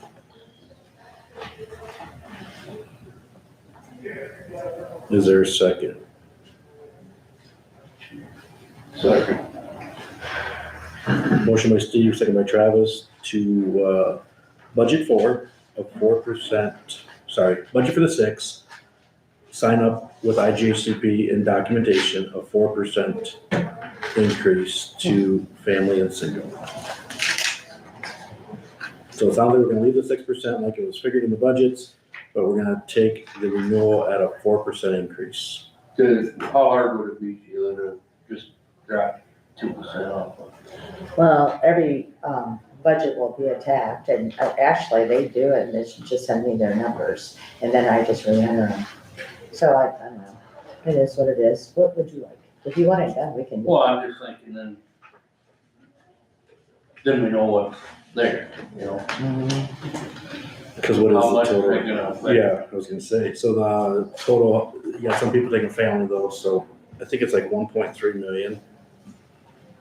You guys have a yellow sheet, no, it's in this book. I didn't get that. So the total cost is almost 1.2 bill. But that was a 2.53%, let's just say 1.2, which is gonna be high, guys. And a 2% decrease. It's gonna save $24,000. For all the budgets. That's for all budgets, that's for all people. Roughly. So I would say anywhere from 20,000 to 24,000 savings on GS.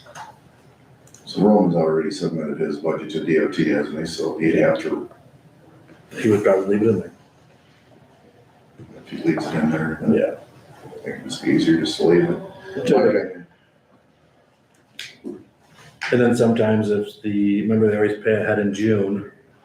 If the rates go up, Yeah. you're gonna need a little bit in there to pay Yeah, potentially the higher premium in June of 27. So I think it works with a little bit extra in there. We're not talking lots, but good point, Travis. So I'm gonna leave it at 6%. Is that, I think so. okay, So the motion is then a 4% increase to IGHCP renewal. And leave the 6% in there that was budgeted.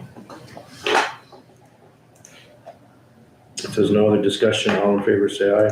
Aye. Anybody opposed? Motion carried. That was just to get it to Denise. Denise will do all the paperwork for the final approval.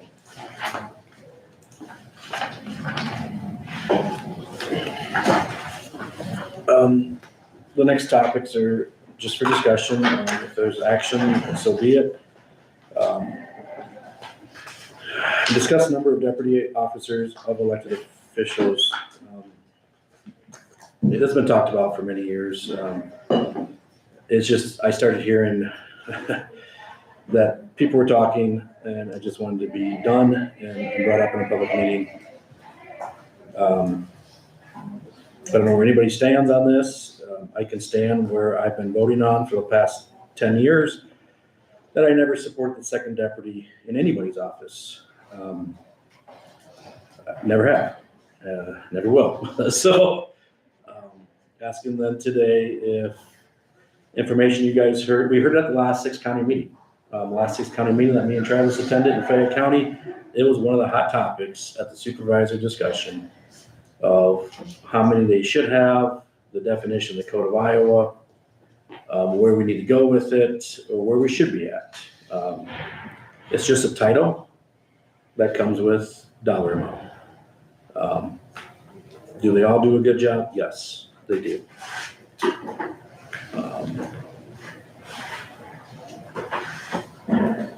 You know, I brought this up to Sheila and I'm gonna use it, hopefully it doesn't get me in trouble.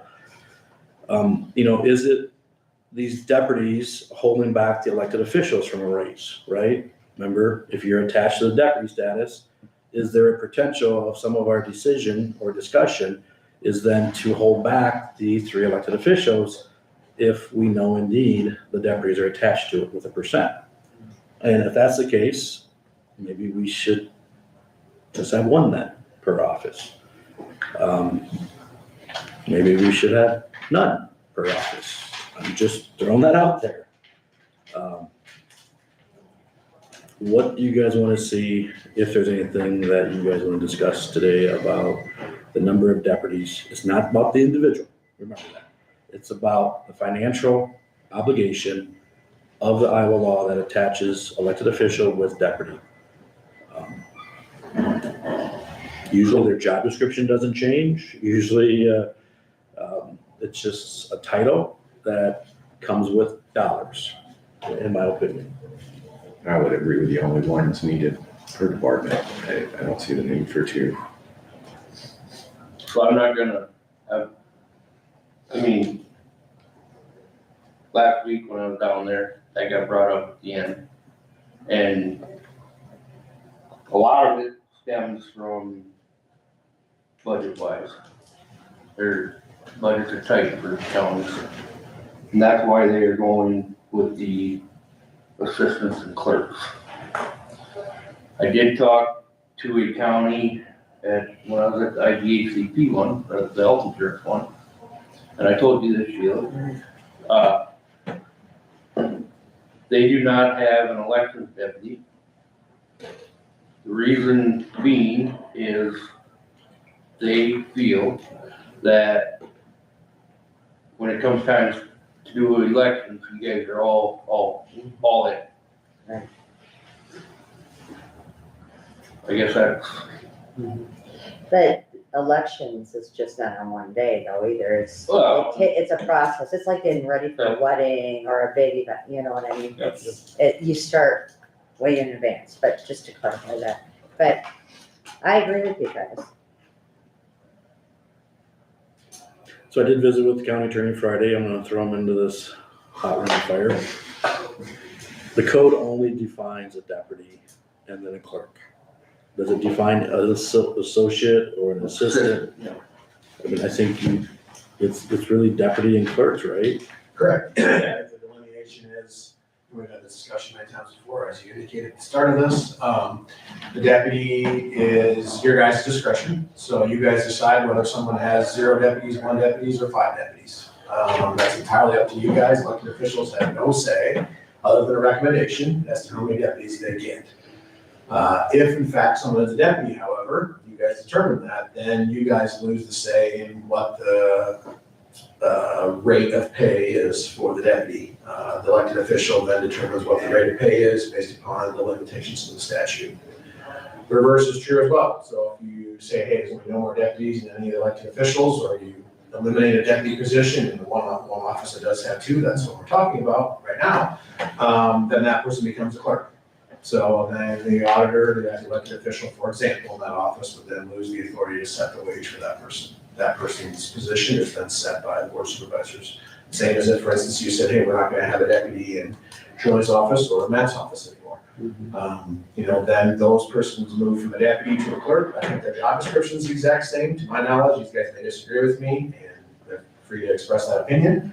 But there really doesn't matter what you call them. You can call them associate to the elected official, you can call them an assistant to the elected official, you can call them whatever you want. Legally, there are only 2 things. They're either a deputy or they're a clerk. And the difference is who decides what they get paid. You can give them whatever title you want. You can call them the clerk of this, or the clerk of that, or the administrative assistant to this, or that. Those really are the big decisions. Are they deputy or not? And then what comes from that is how they're paid and determines their pay. And to add to that, we talked about it in the past, your clerk is a clerk, right? Correct. Yeah, she's not my employee. She's your guys' employee. You set her pay. So, same thing in the attorney's office. We've never gave the attorney, in my lifetime up here, the deputy status of an office manager or a paralegal or any of those extra titles. It's always been a clerk. No, and I'm not sure. I guess the code doesn't say that. I mean, there's a specific code section for the county attorney's office. Talks about assistant county attorney. So as I read the code, it talks about the annual base salary of a first or second deputy of the office of auditor, treasurer, and recorder. So those 3 are kind of set aside. The sheriff's office has its own section, and so does the county attorney's office. So it doesn't matter what hat Michelle wears, she can never be a deputy. Okay. So really what you're talking about is the sheriff's office has their own code section, so does the attorney's office. It's the other 3, I think is what you're talking about, the auditor, treasurer, and recorder. So the only way the auditor has their own staff is under a deputy, and if it's not a deputy, then it's under the board of supervisors, correct? Correct, yep. So if you have 5 employees, 2 of whom are deputies, just for example, those 2 deputies' wages are set by you. You determine how much they get paid. The other 3 are determined by the board of supervisors. If they convert that to all 5 are clerks, or call them non-deputies, whatever term you want to use, if they do no longer have that deputy distinction, then the board controls their pay, or the board's employees.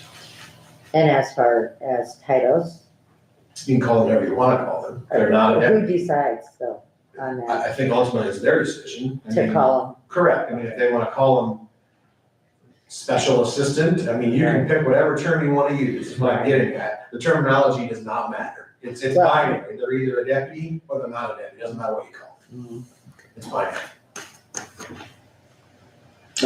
Deputies are put in and taken away by resolution, I believe, I've been told. Correct. And to my knowledge, you didn't have a resolution. When I got here a couple years ago, you did one. I didn't pull that file, but I think it was maybe 2.5 years ago. You did it in January, February during the budget season and set the number of deputies. And to me, it's something that you should review annually, I think. And I think it should be reviewed annually during your budget process. We've had this discussion before when I've been up here. I think it should go July 1 to June 30. That should be the period for the deputy. If you're gonna do it, and then review it annually. That's my personal opinion. I don't like changing status midstream. That's up to you guys if you want to. I think legally you can do that. But to me, it's more practical to make changes effective July 1. and I would agree with that. But that's up to you guys. There's nothing in the code that says you can't do that. You're allowed to do it today if you want to, or tomorrow, or anytime. Yeah, we do not have a resolution prepared. Did not know how this discussion was gonna lead down or stay the same, whatever. So if there's any kind of discussion you wanna talk about in this budget work session, I think it's to direct the county attorney to draft something for a July 1st change. So if you guys decide to do that, how do you guys decide on the pay that? That will be discussed right now too, just so we got your budget where it needs to be. Right? So what do you mean? So right now, I believe you put a 9% in for that said individual that's second deputy. No, actually, I put in 11%, which is nine. I don't know what you put in there. Okay. So we're back full circle to where we were when we had this budget discussion a year ago at this time and a couple months ago. Yeah. So really, the I supervisors. don't know. The supervisors are responsible for selecting the rate of pay, the salary for the elected officials. Mhm. And the elected officials then can do their deputies. But really, you guys, because a large portion of our employees are covered by the union contract. The salaries or the wages or rate of pay, whichever term you want to use, for employees in the county that are really affected by board supervisors are the non-deputies, which would be the clerks in the courthouse, and then other clerks or extra help, as the code puts it, hired by staff. So that'd be Michelle in my office. That'd be the gals downstairs that are non-deputies in Matt's office. It'd be the custodians. Obviously Roman is their employee and so is Joel's department heads. And all the EMS. Correct. But that's kind of the line is drawn. Again, it's a deputy versus a non-deputy. And that's in consultation as it is now. I think Matt was up here when he had to present his budget, talk about what he wanted his non-deputies, his clerks to be paid at. I did when I came up and presented my budget and everyone else does, or has. Did you have? A question to, I guess, Terry, this topic or what? Yes. In 24, 25, you have one employee that was made a deputy and then in July received a 4% increase. So that individual got 8% increase in salary in 24, 25. And then 25, 26, you have 9%. And just correct me if I'm wrong, because you guys are working with the paperwork. Yeah. Okay, then it appears to me, and I'll use the word appears, that we need a new job description for that person because of the jobs that have been moved from that person to somebody else, which i.e., let's use Renee, picked up all these extra things. If you look at Iowa code on the MOU that you have with the assessor's office, it appears that your office shall keep track of those records. Now, there's some gray area here that I'd like to have explained to me. But the key is, to me, my comment is there needs to be a job description change for sure in that, and that MOU eliminated. Yeah, that's just, and this is not me. It's me and others. I get it, Terry. And you know where I'm going? I got it. I've heard the same stuff. Dave, can you explain the MOU again? I know I talked to you about it. Yeah, so we talked about this before. So the code sets forth for all the elected officials, each of us has our own section in the code, which establishes our duties. By statute, we are required to do a certain number of things, anywhere from, I think it's like 5 to like 50 things, and the state can add on those things as well. Ultimately, it's down to elected officials to do those. Elected officials can have persons or other agencies help them perform those duties. But ultimately, it's their responsibility to get that work done. So if it's not getting done, ultimately it comes back on elected official. The example I'll use is my office. When I first got here, we got rid of the full-time assistant, and the county attorney's office in Winnebago County covered the magistrate and juvenile work. Ultimately, I was not doing that. So I wasn't day-to-day in the juvenile court and in the magistrate court like I am now, but we had an agreement, a 20-day agreement with them to cover those things. When it hits the fan or when things are happening, ultimately it's my responsibility to do so. So when we lost that, it came back on me. So I think Sheila has an agreement now, my understanding is with the assessor's office, which is its own separate entity, where the assessor's office is doing some of the work that's statutorily required to do because of logistics and because it's easier, I think, and more efficient, in your guys' opinion, based upon technology.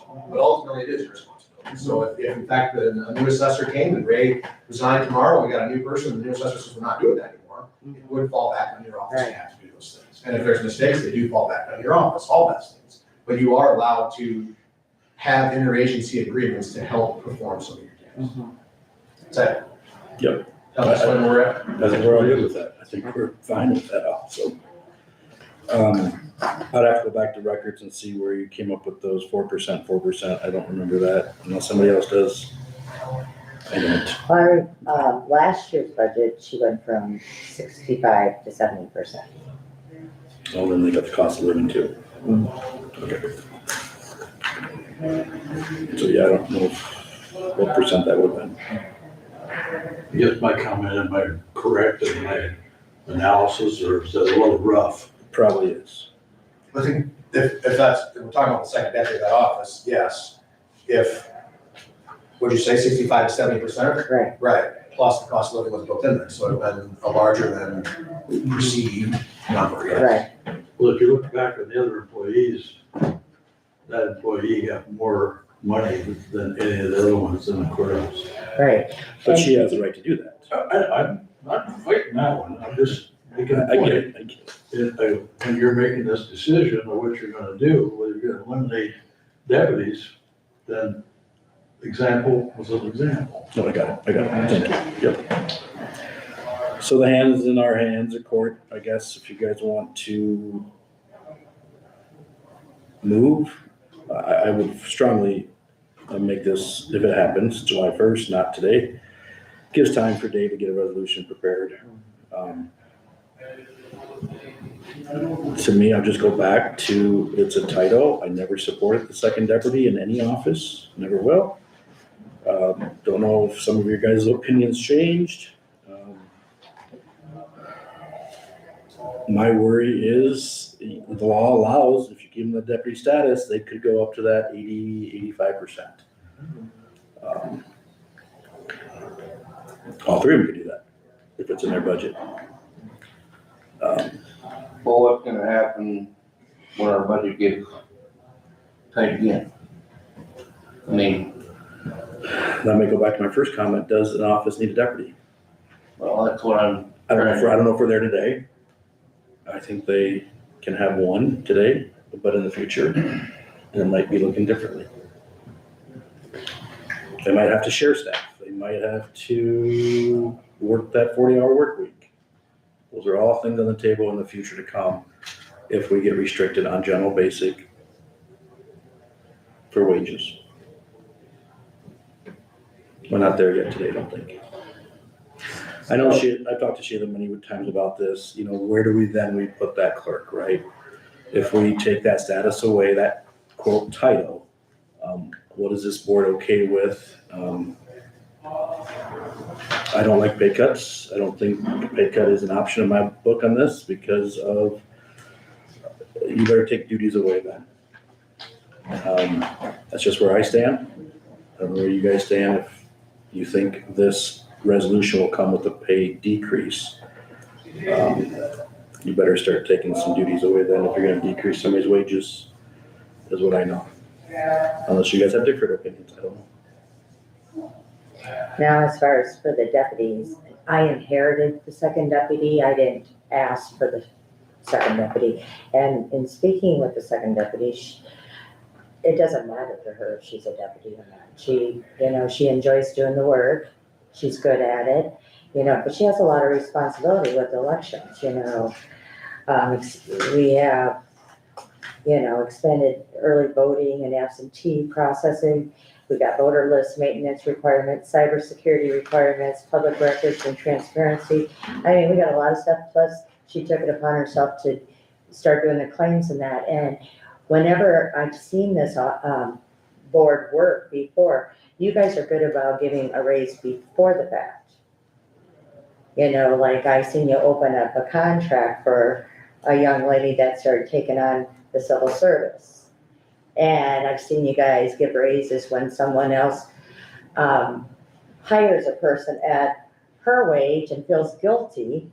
So you up her wage, so then for whatever apparent reason. And, when the lawyer's office lost his contract attorney, then you guys gave that person a raise before the work. And so if you take her wage as it is right now, 2941. Mhm. Oh, one more thing I wanted to tell you. And when I came in here to give her, wage increase, you guys told me that it's best to work at the budget season, which I agree. I think everything should happen. That's when all the rules should be made and everything for the next year. You know, because it makes things a lot easier in my office, you know, with the payroll and everything. We just wait. But you guys, but I watch you guys during the year do it sporadically. So nobody's waiting. So if I would have got the increases when I should, we wouldn't be sitting here today talking about, boy, she's getting a high increase. She's never got the increase for the extra work she does. No, she did last year though, when you moved her from 65 to 70. But that, I did that before you guys gave up Melissa. I was already in the budget. Melissa left. Yeah, but she left when she got wind that you guys were gonna let somebody go.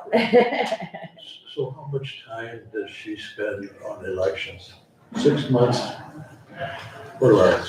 Well, she's been working, doing a lot of prep work right now, like PEO trainings and, you know, getting ready for her, because she usually has a group of people that she has to train in that, and, you know, updating everything with the machines and the new rules and regulations and everything, making sure it's all in a book and form so that when she goes to train and that the PEOs have this stuff, it's all right there. I mean, there might be every day you work on something. Well, yeah, we have People move, new people new die. recs, registrations. I'd have to almost, Correct. yeah. So, she's busy the whole time. I mean, we're always working on election stuff, we're doing claims, we're doing everything. I probably should map it out so we know what percentage. I agree with you. So do you need to write a new job description for her position? For becoming a clerk? No, what she's not doing that was going on in your office, i.e. example, secondary roads, payroll, safety. and Well, so that's- forth. Now, Well, and when you came I'm in not for trying that, to crucify. No, I get it. I get it, but I would say that's in the common job description in the auditor's office. Mhm. I think they're pretty much all the same back many years ago. Bottom line also says as assigned duties extra. The duties may be assigned as whatever. It's something to look at, but we still have on record a clerk job description. Back to the board. Like I said, I've heard this, we need to discuss it. We've brought it up many times now in budget work sessions. Is there a legal motion to direct the county attorney to draft out a resolution for the number of deputies in said offices?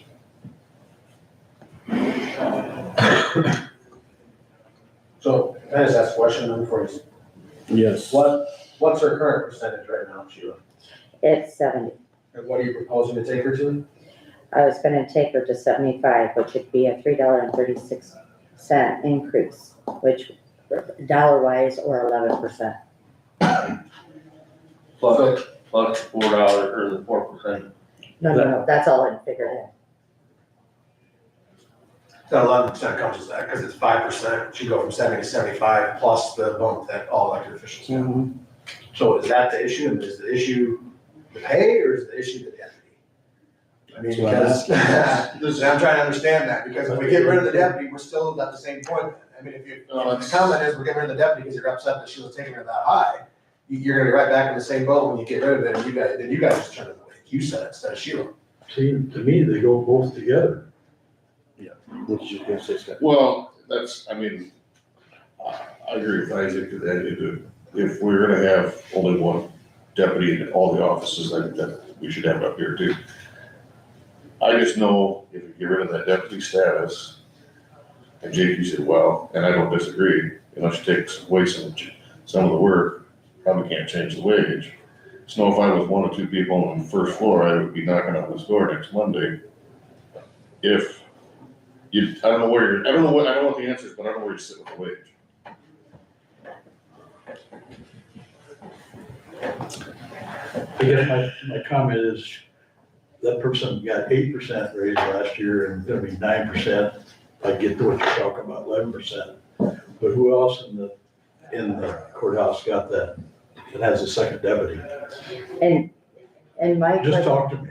yeah, and my question is, if I would have, when they took on the extra, work, if they would have just got a raise, it would have been, we wouldn't be here today. But we passed off work. There's the comment. We passed off, just the records keep it, we still do the Passed off transfers. Secondary roads payroll and you passed off safety, didn't you? Correct me if I'm wrong here. Not safety. 'Cause I thought that went to Renee. Used to be John Murray back in the day.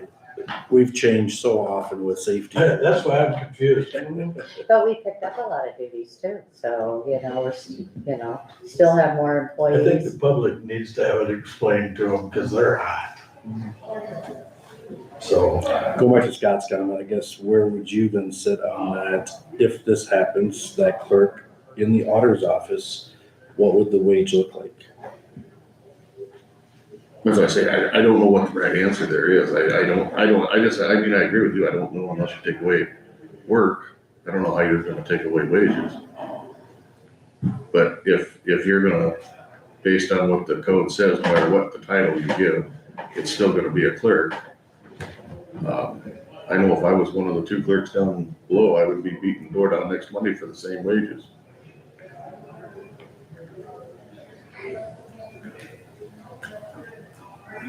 And then that kind of goes back to, are we saving anything? What are the other deputies at the courthouse, the other two deputies, percentages? 80, they're all three at 80. All the other three are all 80. And maybe that's why there was a union, courthouse union clerk union back in the day, as union members. Well, and I think, And that's And they haven't raised though, okay, yet. who get, well, because didn't they They have, just floated up with the elected official. They haven't changed their 80 to 81 to 82 to 85 based upon number of years of service. They've always been stuck at 80. They just floated with the elected official. been that way for years. They have the right to go to 85. Correct. They don't. They haven't.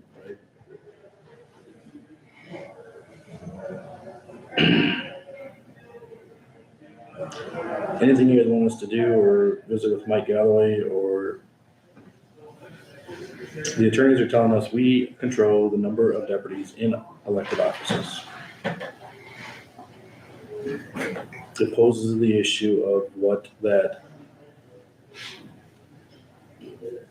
clerk then in the auditor's office, if we move there, what that wage would be. So with this number right here, what's it, it's in, That's the 8.5%. So if we did the $1.50 like you guys had asked, said $1.50 or 4%, and then just added $1 for a wage increase for the extra duties that she's been taking on, it would be an 8.5% increase. That'd be $2.50. 8.5. That would be $2.50. She already went from 65 to 70 last year, though, right? Right. So she got a normal float up like everyone else did, plus an extra 5%. Right. Once already. I don't have a dog in the fight. I don't really care. To be honest with you, and that's not a personal comment on anybody. The bottom line is if this board is dissatisfied with what the auditor did with that wage, then this board has two options. Either strip the deputies and you decide it, or you adjust her budget accordingly to where she can do it. Now, the problem from your perspective, I think probably is, if you say, hey, we're stripping you that deputy, she can take her regular deputy. I mean, it's really a matter of trust and control that we're talking about here. That's what it boils down to. Well, and I don't want to fight about it. I mean, I just want what's right for Gina too, so. But Jeff. isn't, Renee clerk? So that is a good question for Roman. I don't know how His secondary road his system, wages are pretty high. and I get that. And that goes back to the discussion of Ray staff and engineer staff. They're working 40 hours or an additional 260 hours a year. At the W-2 status, they might be making more than a 35-hour work week. Well, no, just an hourly is what I was looking at. So that's the difference. So from a 35-hour work week and a 40-hour work week, where they get the same 10 and a half holidays off. But they work indeed 260 hours less per year. I always look at the bigger picture though, at the end of the year.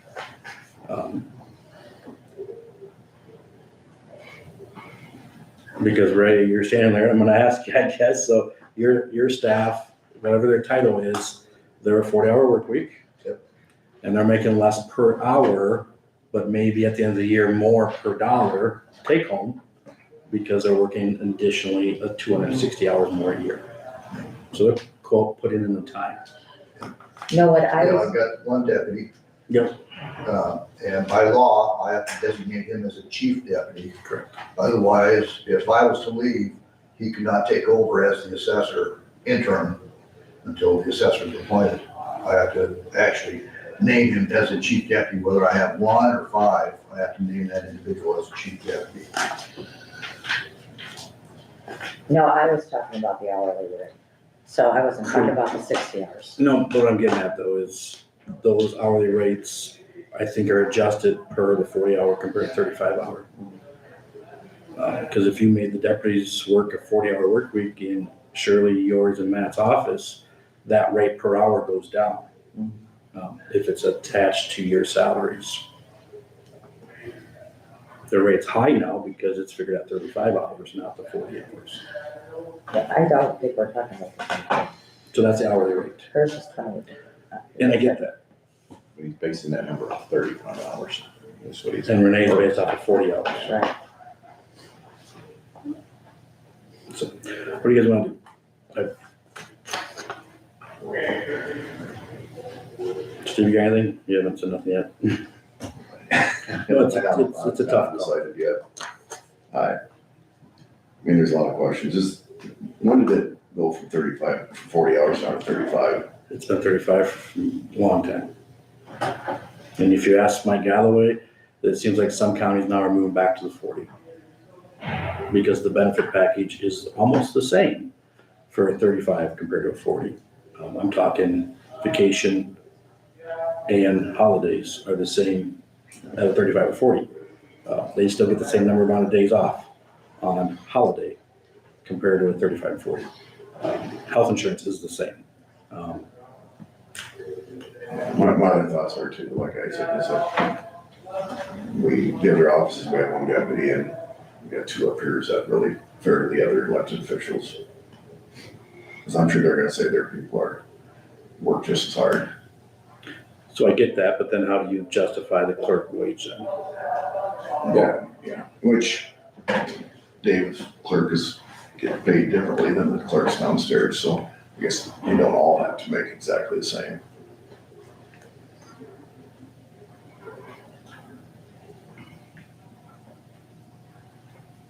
And just to clean this up, if, we gave everybody else, $1.50, that was correct, right? What would that do? What would the percent be then at that point?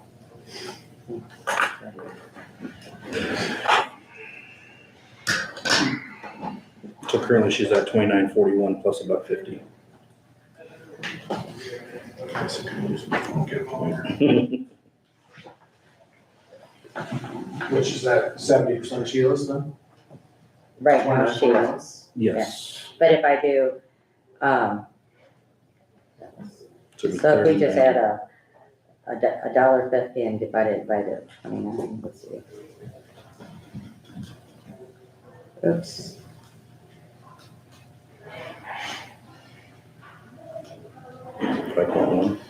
Yeah, 5.1.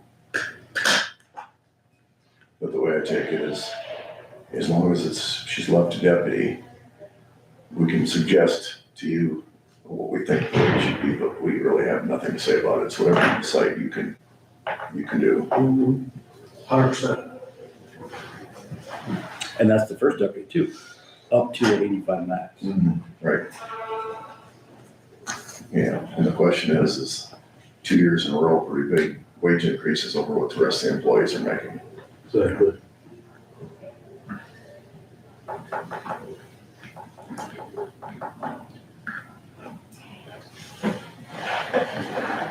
There comes a time where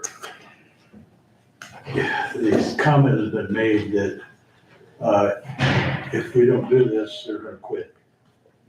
I'm through listening to that. In my career, I'm through the threats. I'm sure If you you wanna probably quit, done it, there's the door, yeah. you know, I'll find somebody else, yeah, you gotta retrain them. But in all fairness, that's where I come in anything I've been tied to or here. It still has to come in all fairness. All right, Terry. And We got your. that's what has to be decided today. I think what needs to be decided is if we want 2 deputies in said office compared to the other 2. The clerk, I think it's gonna be hard to decrease that wage. We can keep her as is. Or do you guys wanna add the 4% or the $1.50? That is our call, right, clerks? Yeah, if you get rid of the deputy, then she's your employee then. So then you determine whomever's in that chair, not her, but whomever's in that chair is your designation, that's what they get paid. You taking the control from Sheila to you guys. In my comment, I would say, leave it alone. Yeah. But that's my opinion. Thanks, Terry. She's already got last year. Travis, anything new? Anything you guys want to work on? No, I don't know. I don't wanna. It's that way you're directing. The wage that was proposed in the budget work session of the 11%, is that? Well, that too, yeah, Are you talking your but current? I'm talking her current wage compared to some of the other ones. What's wrong? What do you think about it? Well, I mean, it's hot compared to some of our other clerks. But then I'll say this, is Michelle's too high then? And that's why I'm on the fence on both sides. Yeah.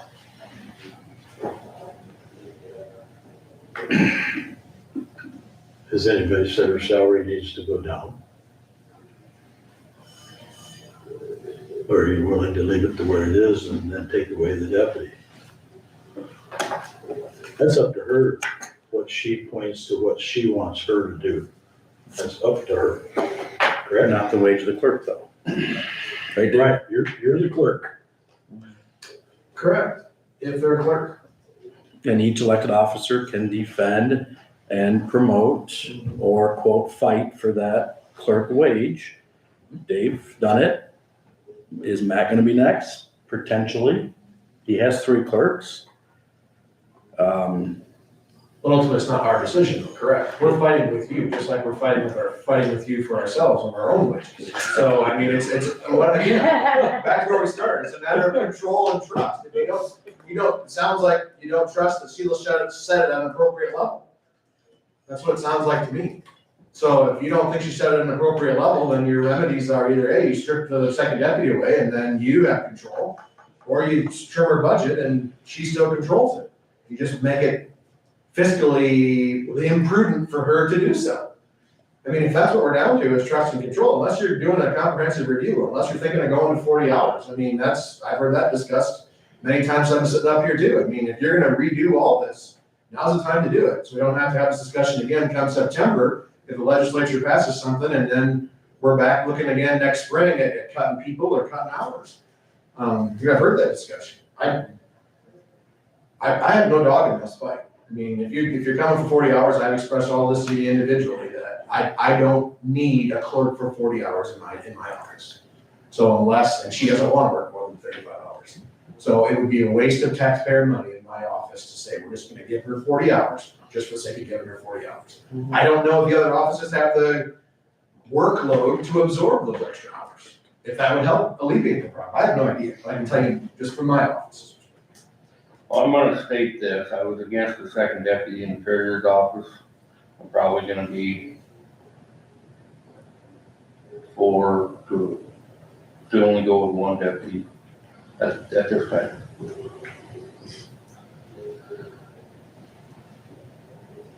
If we do a resolution on the deputies, do we wanna do that shortly, or do we wanna do it in June, or? What kind of timeframe are we looking at setting that? Yeah, exactly. I think it's July 1st change. Because we need to know before we make motion to publish the budget, either the 23rd or the 30th, we need to know where our top dollar is for budgets. That's why you see it today. If we need to tell the auditor to decrease her budget request by whatever, or leave it the same and bring it up at the public hearing or the appropriation part of it. But we're getting down there where David bringing up all the time that we can cut our budget if we keep her deputy status as 2. What I've been told and saw, they're just gonna cut other stuff out to continue that wage. Correct. You're spot on. That's why I said you had 2 options. If you don't like what she did, that's what I'm hearing. You have 2 options. Either take away her authority, take away her control, or you trim her budget and trust that that's gonna make her set it to a rate that you think it's gonna be. Control or trust. So the only way to guarantee if you don't like her decision is you strip her away. So again, back to where we started. What's the purpose of this? Is the purpose of this because you don't like the second deputy because it's unfair because others have a second deputy? Or is the purpose of this, you don't like the number she set, so you're trying to fix that? If that's the goal, is you don't like the number she set, then you take control again. Or you somehow work with her to reestablish a trust or a level that is appropriate. So what number would you guys like? So as long as you, I want to say this, so. as long as you kick this around, why don't you make a decision today? So I'm trying to figure it out. I'm trying to see what those 2 options are. Because even if we get that trust back and where we want to be at, is the next move the deputies up to 85% in all 3 offices, right? Could be done. It could be done. Could be done today, if they have money in their budgets. So is it a budget fix, or we just take those deputies at this time 1, but maybe down the road, all 4 of them? Well, that's what some of these other counties have started doing.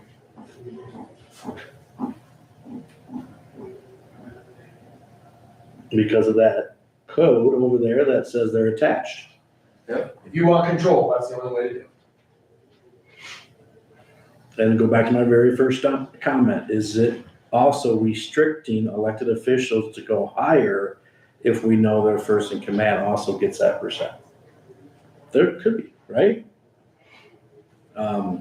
Well, that's what was stated last week, basically budget reasons. I mean, and we all know what the state's probably gonna do. And like I said, I'm not picking on the individuals in those seats. I don't do that. I look at the numbers. I look at the other clerks making, I'll bring it out, making, so treasurer's office, they're making 1958, and 2460. But are they responsible for cybersecurity requirements and voters list maintenance requirements and the public records and stuff like that? I think they got, like Matt would defend, they got confidential records on driving reports, somebody that has handicap needs. I don't know. I'm not in their offices. All I'm doing is looking at clerks, positions. They would all have to provide us every single day what they do. But Well, I'm, is that $10? That's roughly $10. 9 something difference today. I think in the future too, this is gonna help the county out if we have 1 in office right now per elected official. That's why I never support 2. I agree with you, Travis. 2 would always get higher money, and that's the thing that I didn't like, the attachment. and I am totally okay with going with 1 deputy. That's never I been a think problem. that's easy to dissolve. It's Yeah. where do we keep her But and where do we take her? we just need to know how this is all gonna work. Correct. And the reason the 336 was for the work that she took on. But I would be grateful for $2.50. That would be the $1.50 that you guys had suggested, plus $1 for taking on Melissa's stuff. But she's already done that for a year. Yeah, so most people get paid at the beginning. But what I'm getting at is, she got a 9% raise last year. Everybody else got, what, 3, I think? 3 or 4. So, I mean, Yeah, if we do this 250, that even spreads her wages that much further than they Yep. have.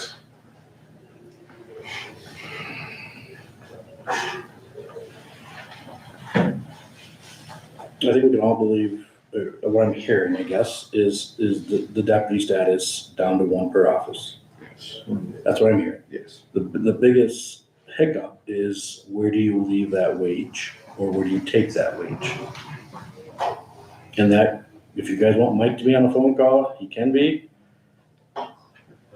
Wait on that. He's not gonna tell you anything you don't know. I mean, it's up to you guys then. You strip the deputy, then it's your responsibility to set the wage. And ultimately, Sheila's there to advocate for her person, just like all the rest of them. Sheila doesn't have to because she only has 1 employee there, so she gets to set hers whatever she wants without you guys giving her an upward. Unless we take it away. Correct, yes, unless you go back to no deputies in any offices. But the bottom line is, once you take it away, it's your responsibility. You can set whatever you want to set. You can That's the change the job case. description, you can change the hours, it's your 100% control of that. Just like it is now for the rest of us. What do you guys want to do with the wage then? If you guys support a resolution to release that deputy status back to the clerk, is there a wage you would allow in the budget? I'm gonna recommend that maybe in the next fiscal year, we look at getting a wage study done. I know a bunch of the counties around us have been doing them, and they've been extremely happy with the results of the wage studies. I have no problem going down to 1 deputy, but we worked for 2 years to try to get clerks up already. And now we're gonna put somebody in a clerk position that's $10 an hour higher than most of our average clerks. And I get, Steve, we do have other clerks that are making quite a bit of money too, but you better know what you're gonna say when that phone rings. Somewhere you gotta draw the line. Yeah.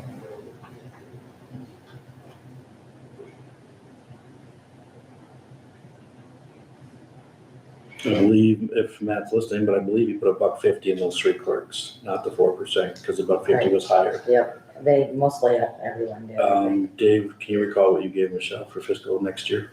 I did 4%, I think about 50 would have been more.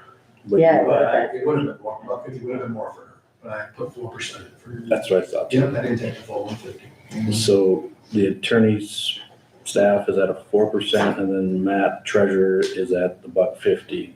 I did that in part because she got an extra $1 a year and a half, well, it's going on 2 years now, when Yep. we reconfigured the office. That's why I just took the straight 4 instead of the $1.50. And she was fine with that. So they would be at 2108. Correct. 2108, 2 downstairs. And then Patty would get the $1.50, so she'd be at 2610.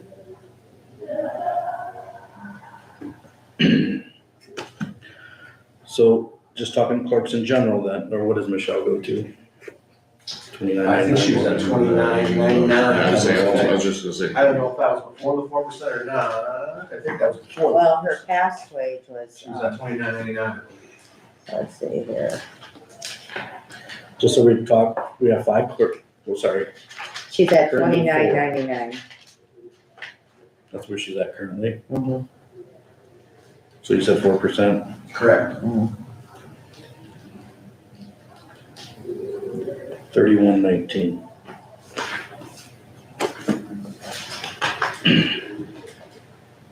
So just to give numbers, next fiscal year, you'll have Dave's clerk at 3119, 2 downstairs at 2108, and 1 downstairs at 2610.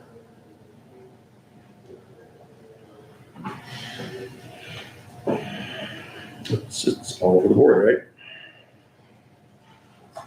And Gina has to go to a lot of elections and instruction, and she's certified for C3. It's a lot of education.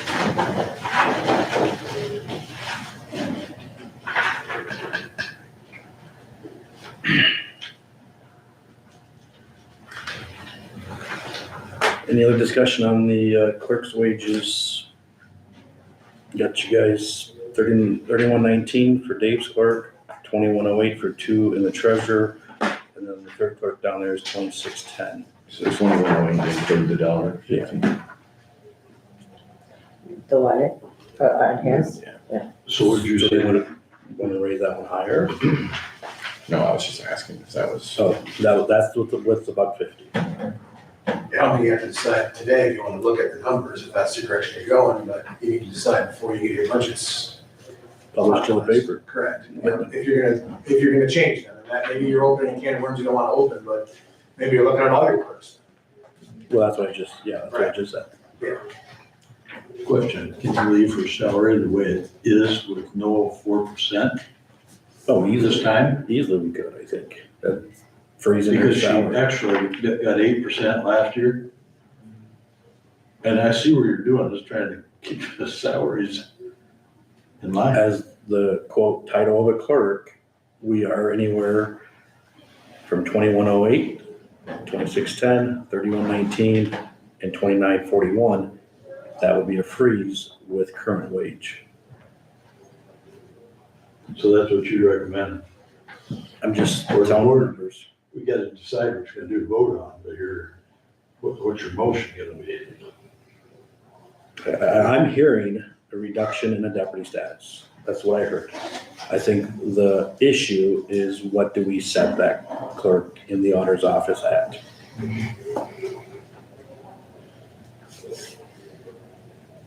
We have probably less than 2 weeks to decide that clerk's wage.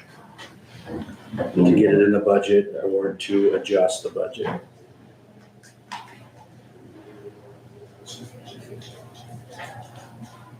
All I can do is provide information. I mean, if we We're gonna hold off till like Dave said, on we don't time. have to make a decision on that. I mean, if we make the other decision, we don't have to make the decision. If we make a motion to direct Dave to type up a resolution, that still could get us a week to have conversation with our people, with our taxpayers. Everybody, workers too, right? Before we actually vote on that resolution. So if we direct David to type up a resolution to decrease the number of deputies in the auditor's office, I would hope a July 1st deadline or a takeover. That's a bad word, but to enact the resolution.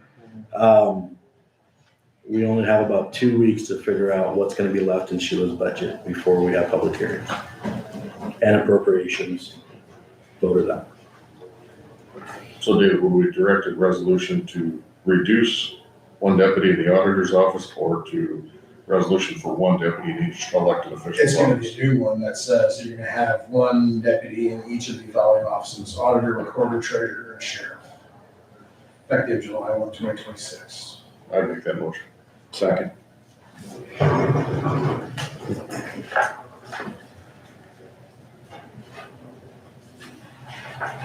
Motion by Scott, second by Isaac, to direct the county attorney to draft a resolution for what, number one? One deputy in each of the following elected offices: auditor, recorder, treasurer, and sheriff. Right? I believe so. None of mine. That's pretty much what I had typed up.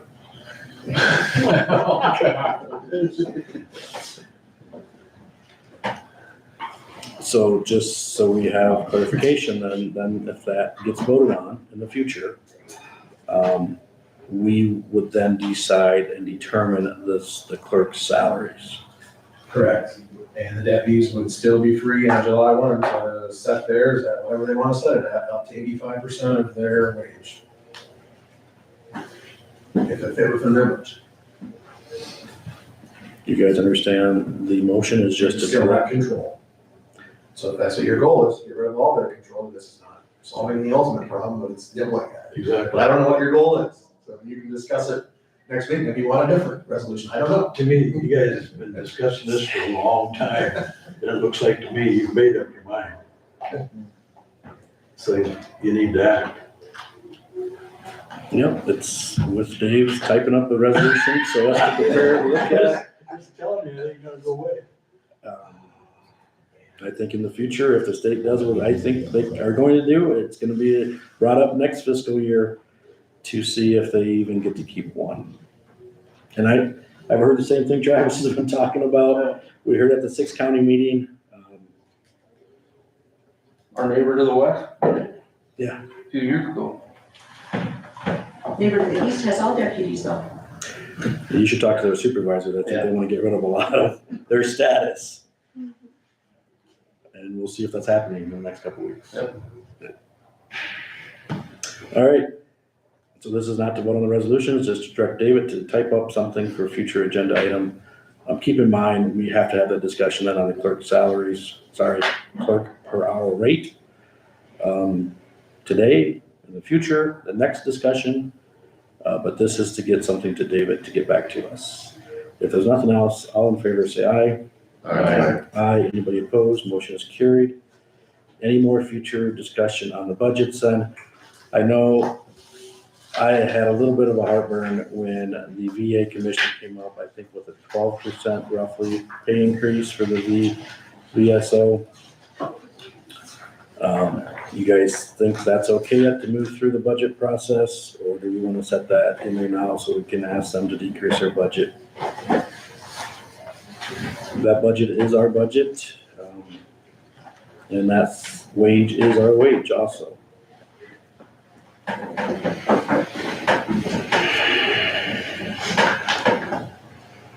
We really can't cut the wage, we can only cut the budget, correct? No, we set the wage on that. We set the wage, right, Dave, on the, That's what Galloway told me. Seems to be the interpretation statewide, you control their wage.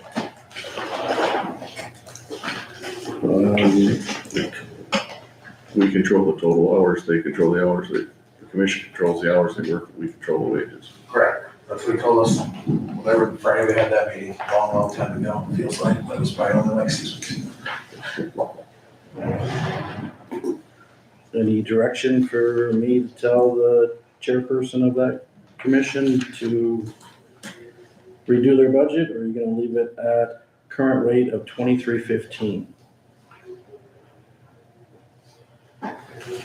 You guys got a copy today of the VA budget. So currently $23.15, with the way it's set, he would go up to $25.83 roughly, or a $2.68 increase.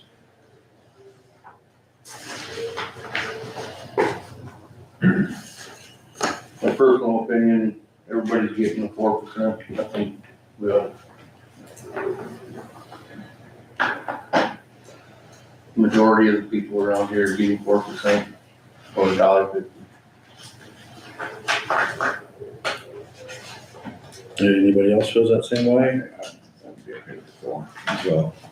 That's what we told everybody else, so. Steve, That's fine, 4. would you like to send an email to Katie, is it Kane? Yeah, Let's tell her that the board in budget work session has decreased their individual to a 4% increase of current rate. If they go in and redo the budget accordingly. So $23.15 times 4% would be $24.08. If you want to round that up. perfect.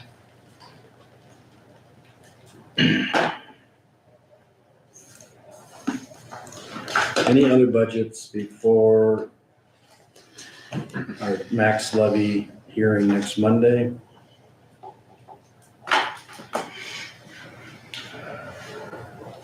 If not, I can share this. I don't know if it's too much public, but I cannot make the March 30th meeting. I will be in Iowa City with my daughter, having another knee surgery. So. It is not claims the 30th. I'm trying to work on you guys to get some TIF stuff, but I agree with Scott. Any budget material, I don't want to vote on the 30th. And I would do the same thing with you guys being absent too. Yeah, you've done that in the past. So, I agree. We should all be involved. so the 30th was the date though, that we were gonna make publication notice for our budget. Either we kick the 30th to the 31st. It's supposed to be a 1-day surgery. Or we vote on something on the 23rd. Because we're trying to shoot for the 13th budget hearing. That means stuff in the paper on the 2nd and the 3rd. Well, we also have the TIF. The TIF is scheduled for the 23rd to sell that bond to a local bank, hopefully on the 23rd. We have our hearing next Monday at 9. You guys want to pass something on the 23rd for budget publication? You want to have a special meeting on the 31st and cancel the 30th? We can talk next Monday too. All I know is we have surgery scheduled for the 30th. So. Just letting you guys all know that. If there's any other budgets you want to talk about, we can put it on next week's agenda again. I think Dave will have the resolution done. Most likely if that passes, then we need to talk about salary for that clerk. Or all clerks, in that matter. Do you guys have any committees? Yeah. Any committee assignments last week? Yeah, well, okay, well, Did you have any- meeting on the 31st? Sorry. But Did you, I was a minute late to the ISAC. I apologize at 9 o'clock this morning. Did you guys have anything, any questions or comments you wanted from me? No, As far as I I said. passed the sales tax yet, 2/3 local option that we voted for like 20 years ago. Right, Next time it goes up. yeah. Well, I mean, that would be obviously conservation wise, right? That's obviously a big push to fund the trust, but it doesn't seem like there's any, I don't know that there's gonna be anything moved at this point in time, but it sounds like it would be status quo, so sorry about not making it in this point. I didn't know. No, we were just talking about some proper tax reform and some, Sure. seems like other counties are in the same position. I'm waiting and see what the state does to us. If not, any future agenda items, I kind of went over those already, so, yeah, there's no committee assignments. Thanks, Chad. Sorry. Thank you. No, not a problem. My bad. So again, the 23rd is next Monday. We'll be working on the first thing at 9 o'clock, adjourn, and then I think we'll follow right away afterwards with our normal meeting to discuss budgets if we want to move it to a publication notice or wait.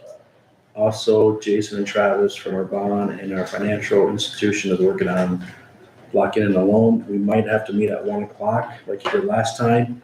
He doesn't like bids to come back early Monday mornings because of all the market issues.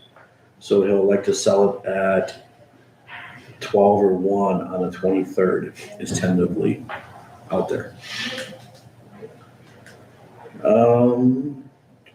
That's all I have, I think. Is there a motion to adjourn? So, Motion by Scott, second by Travis to adjourn at 11:43. All in favor, say aye. Aye. Anybody opposed? Motion carried.